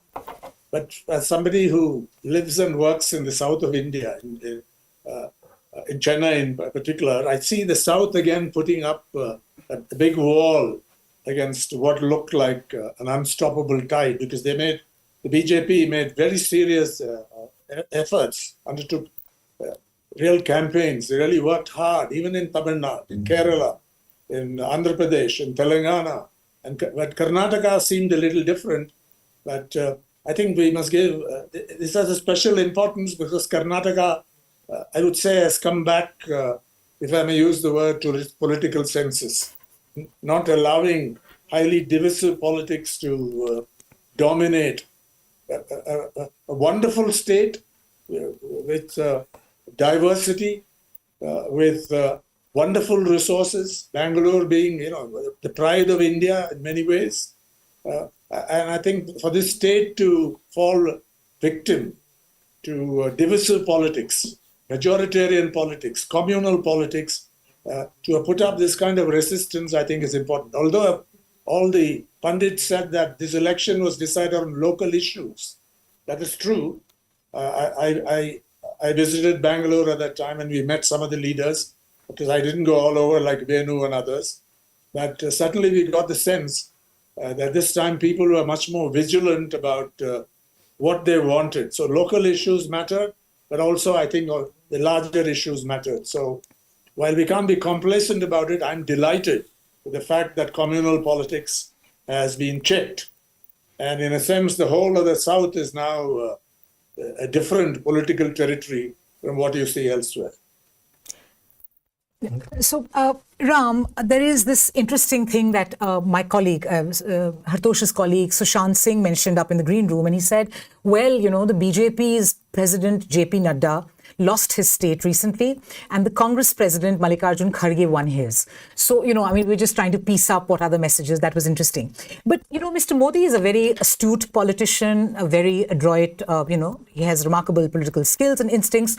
And after losing state elections, he takes messages quickly and changes things. Like even something like the Soot Boot Ki Sarkar, you know, lent to a withdrawal of the land bill, losing the elections in Bihar in 2015 did that. Also, after losing polls in 2018, in the Hindi belt, as it were, when it seemed as if the national mood was changing, there was the 6,000 rupees were given. There was a whole switch to whatever the BJP likes to call welfareism. What do you think this would suggest in terms of the core ideological project of the BJP? Will it double down on Hindutva? I mean, is it just being seen as a blip as it turns into a BL Santosh land, as, you know, it gets de-Yediyurappaized, as it were? Or will there be a break on that? Will he borrow elements from other things and learn? What's your sense? I think while they'll keep they are committed to Hindutva. That's the long-term project, and wherever that message is well received by their constituencies, they will play that very strongly. And you know, all of us know this. And where it's alien territory, so to speak, and that applies particularly to the South. I know from Tamil Nadu that when Prime Minister Modi campaigned the last Lok Sabha election, he was definitely a liability. You can't say it about any other place, because Modi has huge popular appeal. When he goes somewhere and campaigns, it does make a difference. And I think even in this election, in Karnataka, it made some kind of difference in favor of the BJP. It's just that the territory is different, the soil is different, the political culture is different. What people want seems to be different. The issues they play. So I think they will still play the older game, where you speak different languages to different constituencies, project issues very astutely, because they've done their research and they've got people on the ground who will say, but that's not enough, because sooner or later this brand of politics is going to suffer many setbacks. We can't predict when. We also know that in the Lok Sabha election, particularly Karnataka, votes very differently from the way it votes in assembly elections. It happened in the last time, and it may happen again. But it strengthens states. The importance of states politically gets strengthened here. We know that state rights are being breached. They ride roughshod wherever they can.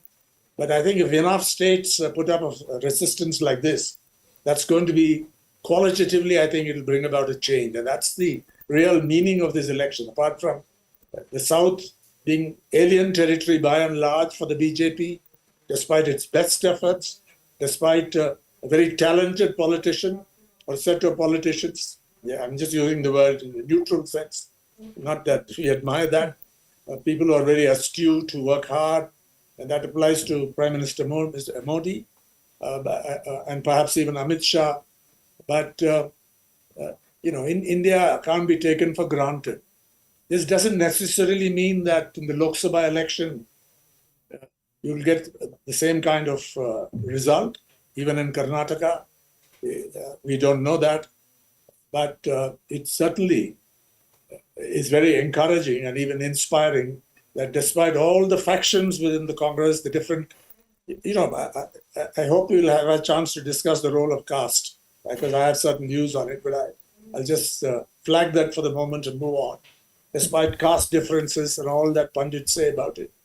The fact that the Congress ran a coherent campaign, sticking to what they thought would work, local issues or issues concerning the people, unemployment, the price rise, corruption, and so on, and not take on issues where majoritarianism may have an advantage at the moment, at this juncture. I think it is an exemplary political campaign by the Congress, which often fails to get it right these days. So, Ram, when you mentioned that the role of caste, so maybe if I could throw this back at you, that, unlike the North, Karnataka, for all the strength the BJP had here, the BJP is still very much an upper caste party. It does not have the same hold among the large swathe of what was once the Congress constituency in the North, which it has totally lost.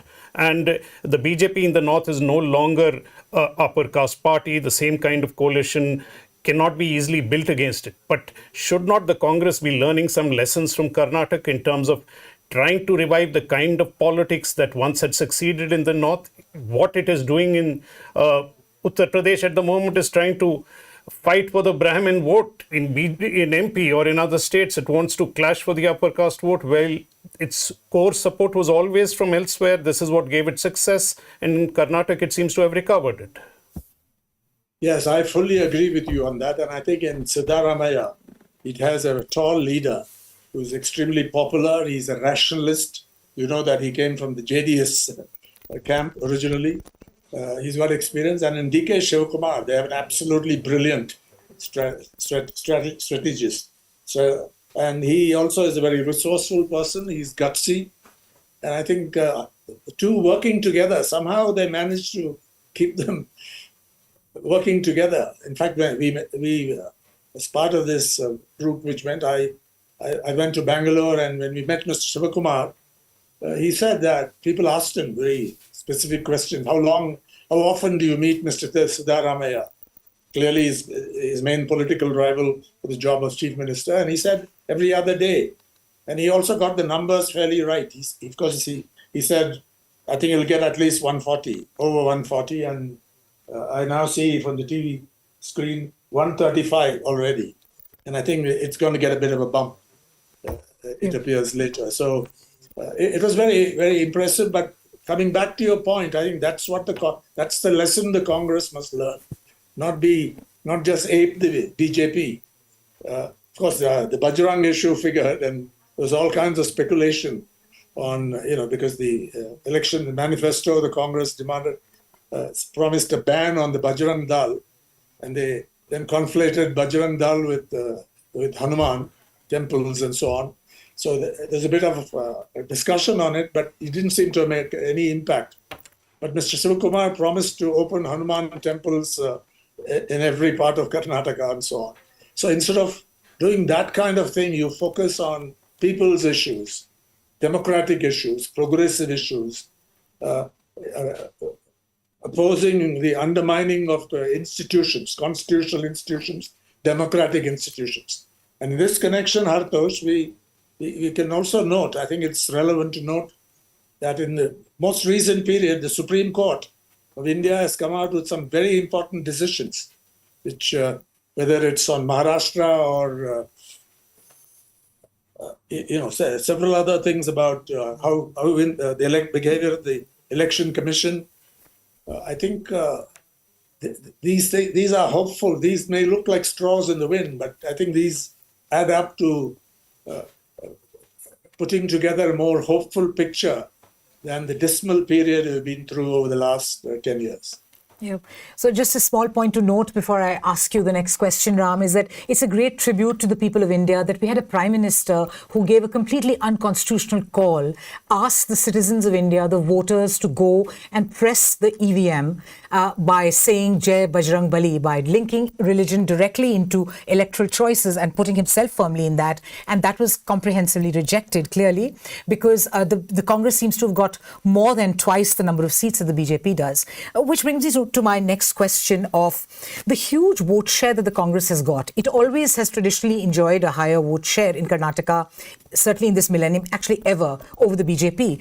But it actually had to cross the hoop and cross 40%. It's like 42% now, which betters its 1999 record also, in order to trump the BJP, really, you know. So what does that tell us about national elections? In larger terms, you know, will the opposition be in any position to be able to... the BJP has now really upped the game, you know, as in like we see in Uttar Pradesh or elsewhere or in urban India. You need to really get high percentages of votes to even do the first past the post system. So what does that portend for a national thing? Can you see the opposition doing anything like 40% of the votes nationally? Yes, I think they can do it, but much depends on the Congress, and this is where they often fall short.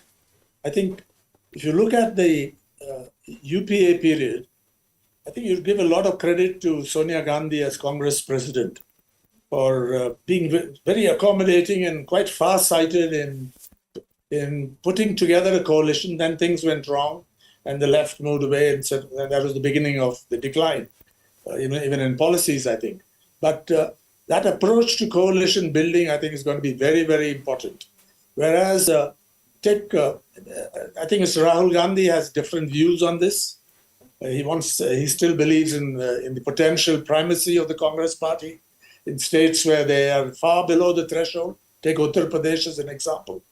I think what the Congress should do, if they really want to spearhead or lead secular democratic politics, is to do what was decided in Tamil Nadu a long time ago. In fact, it goes back to 1969, 1970, where they accepted junior party status. Never did the Congress after that assert its primacy or seek to assert it.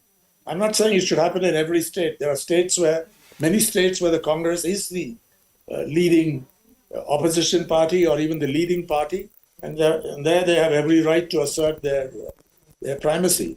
But if in Uttar Pradesh, you stand in the way of what you're saying, building a coalition and getting the vote share up to over 35, 38, 40%, then I think that's where they fall short. And if there's one lesson to be learned, of course, it won't be learned from Karnataka, where the Congress fought virtually on its own in this respect. But if they really learn from Sonia Gandhi's approach to coalition building and stay there for the next several months before the 2024 Lok Sabha election, who can predict it? They should try. I mean, I suppose they would first try to reduce the BJP to maybe the single largest party, but short of a majority. But that's the way they should approach it.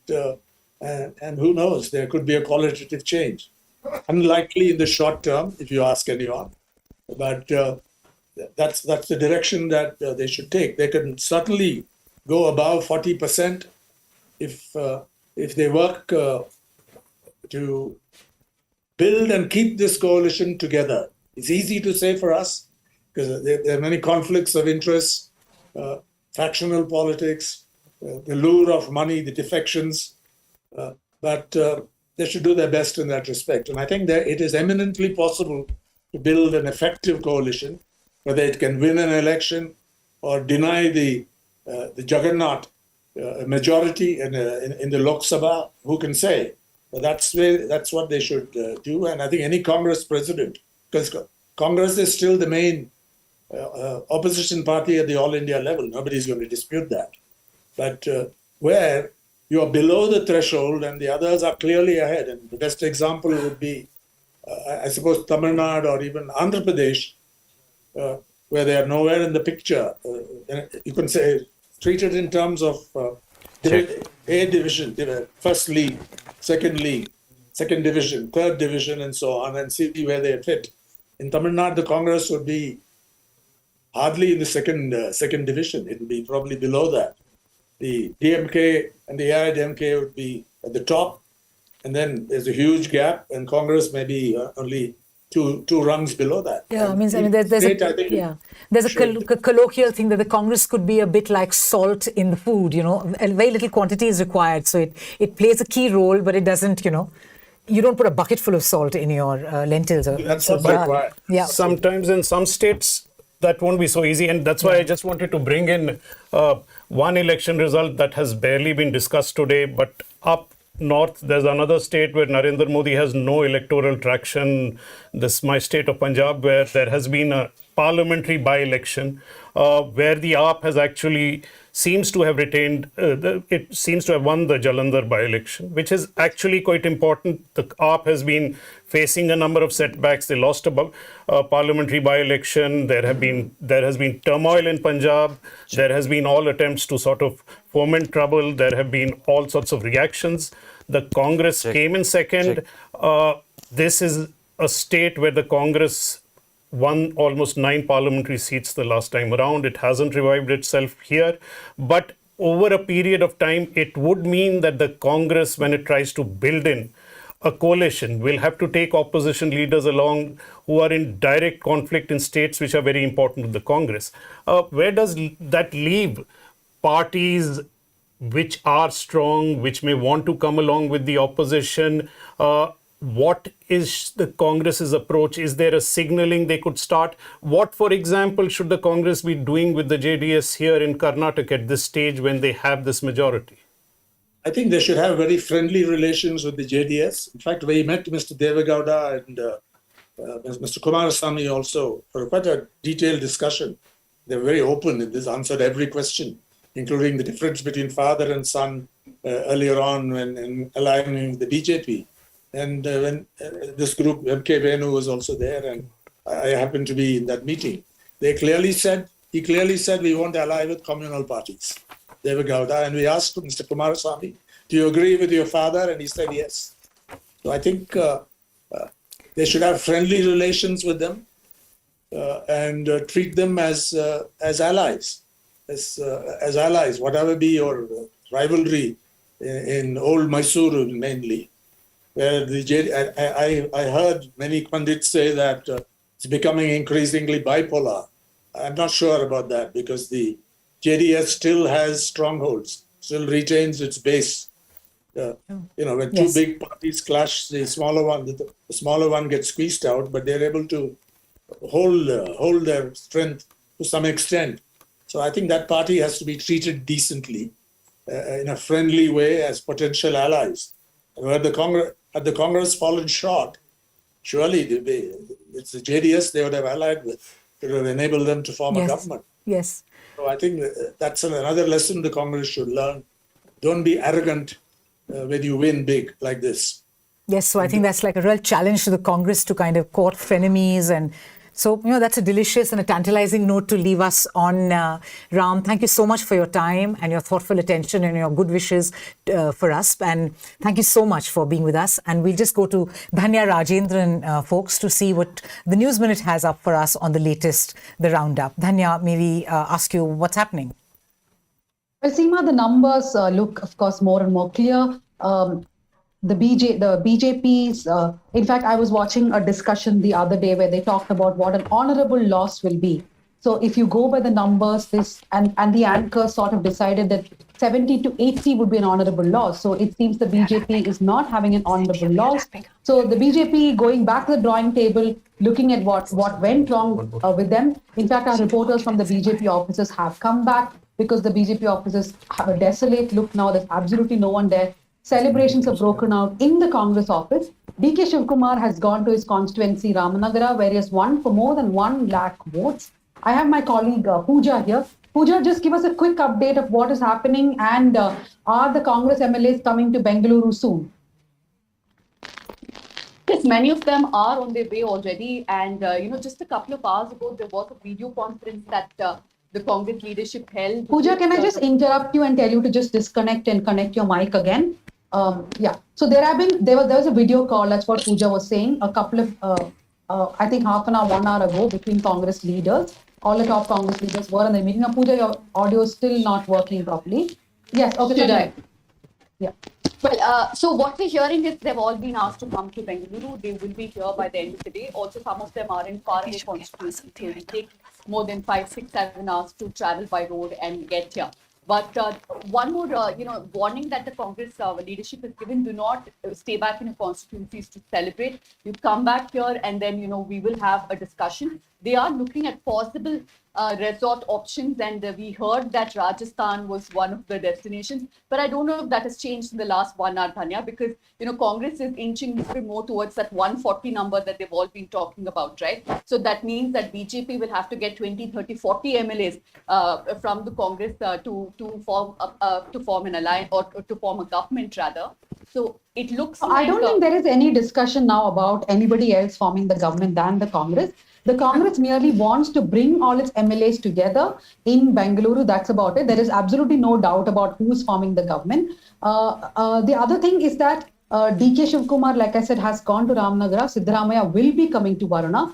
The meetings will happen now, but remember, it is not from Karnataka that the decision will be taken as to who will be the chief minister. That will come from Delhi. Jairam Ramesh, Randeep Singh Surjewala are here. They will be leading these discussions.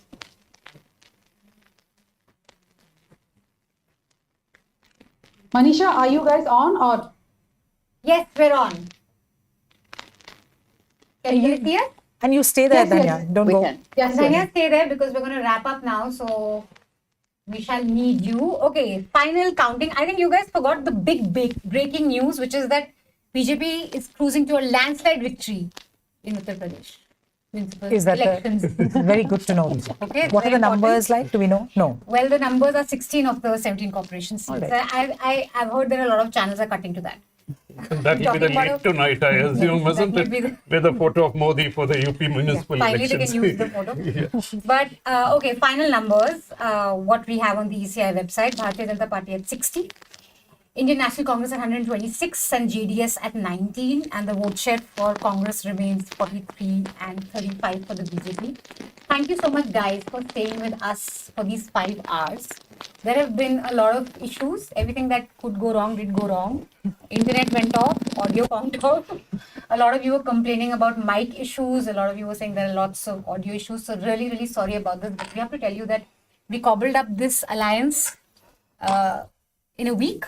A week to 10 days. A week to 10 days. And it was a pre-election alliance. Yeah, it was a pre-election alliance, we must say that. And we have a lovely production team here that worked really hard day and night to do this. We have really little resources. We don't have the resources of legacy media or big television news channels. So it has been very hard for us to put all of this together. So things did go wrong. Sorry about that. But this is an experiment and hopefully it was refreshing. And we hope to do this better and bigger next time. Yeah. We hope that we can learn from everything that went wrong this time and not repeat the mistakes. But thank you so much for being here. We'll get the last thoughts, I think, from everyone. Maybe Dhanya has just spoken too much, I think, so maybe she wants to breathe. No, I don't think so. I think you've given me very less time. About a journalist. No, I just want to say that, okay, fine, the Congress has got this big victory, but I would want that party to really reflect on some of their own takeaways, in the sense, till around 2 weeks ago, the Congress kept saying that that corruption we don't think is a big issue. Our survey said corruption is not a big issue. They really need to figure out how their surveys are being done, because some of the big issues that the party did not identify, I feel, everything altogether worked out for them, yes.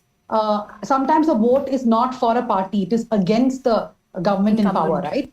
So that also has worked a lot for the Congress, but they have to really go back to the drawing table and figure out if the pulse is come correct. I mean, they are looking at the pulse correctly, and a lot of challenges ahead for the Congress. I just want to let them know that we will be watching out. Yes. We have said the caste census will be published. We will keep a watch out for that.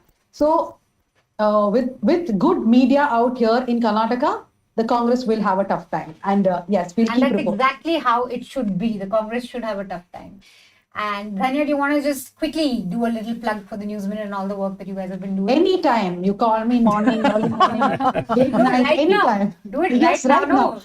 Yes, but so there is a petition going on the internet that Manisha and Vasanti should perhaps dance, because that is what is happening on television. I'm not insisting, but there is a petition. However, to everyone watching, A few days ago, Seema and Siddharth sent a message saying, come for this meeting. And I had no clue for what it was. So I went for the meeting and they had this idea that all 5 will come together. And I was taken aback. I was not sure, but as long as Delhi, the studio was there and they were doing the bulk of the work, we were very agreeable to it.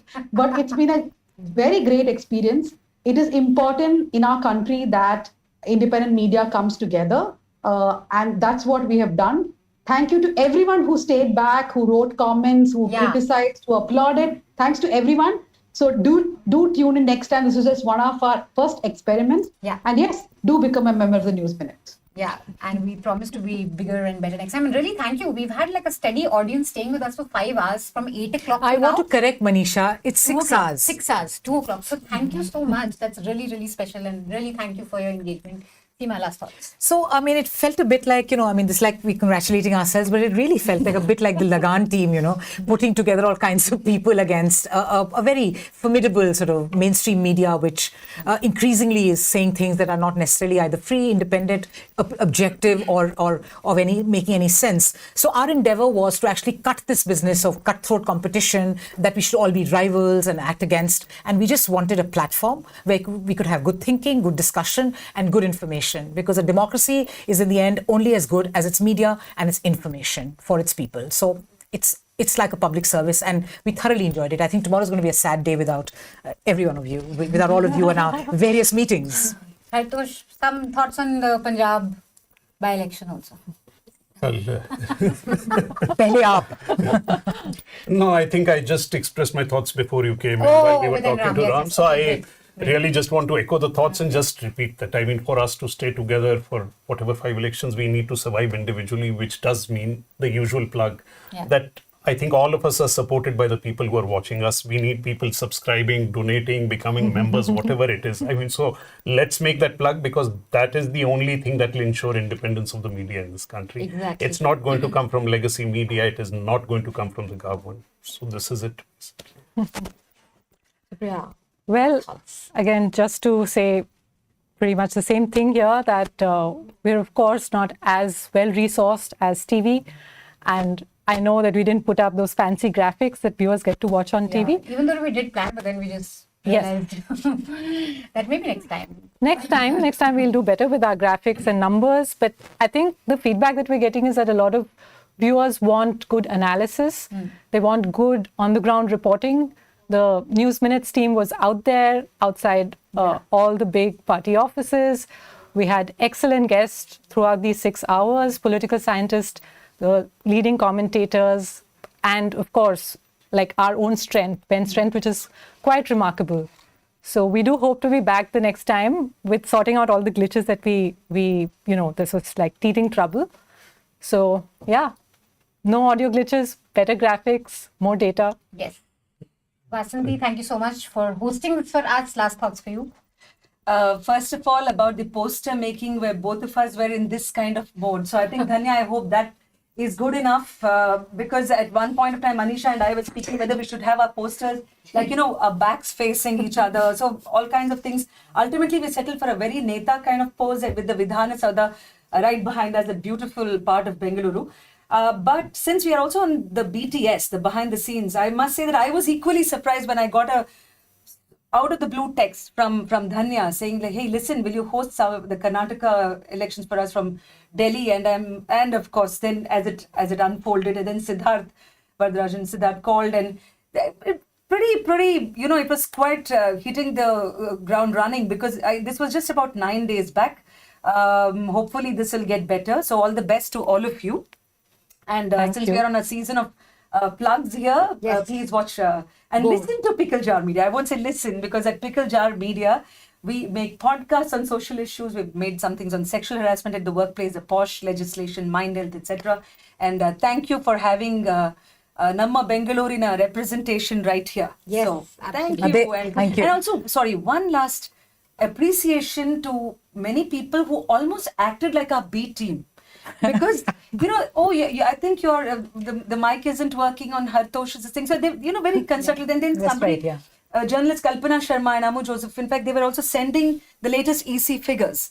And so it was very good to actually not just have an audience which is watching us, but almost like a... We had our own Swayam Sevaks actually, and we're very grateful for that. So thank you so much for volunteering to help us and to help us get better. Thank you so much. Thank you to the production team. You guys are an awesome You were team. absolute stars. Thank you. Thank you. All those that people can't see. Thank The you. real people, whom we can't see. And Thank remember, you. guys, democracy isn't just about free and fair elections. It is about that. That is essential to democracy. But it's also about electoral, people making credible choices, people making informed choices, and those choices are often have to be informed by media, by journalists, and you can only get that when you have a free and independent media. So subscribe to News Laundry, subscribe to Wire, subscribe to Caravan, Scroll, listen to Pickle Jar, support independent media, support good journalism, because it is really fundamental to a democracy, because that is really what helps people make informed choices. So do that. Stay tuned. Don't stay tuned. Now we're going. After all the profound things that Manisha has said, I must say that behind the scenes, idli was happening. Yeah. So what a representation of It also had chole bhature for you. Thank you, Priya. Thank you so much for staying with us. We'll be back next time. Bye.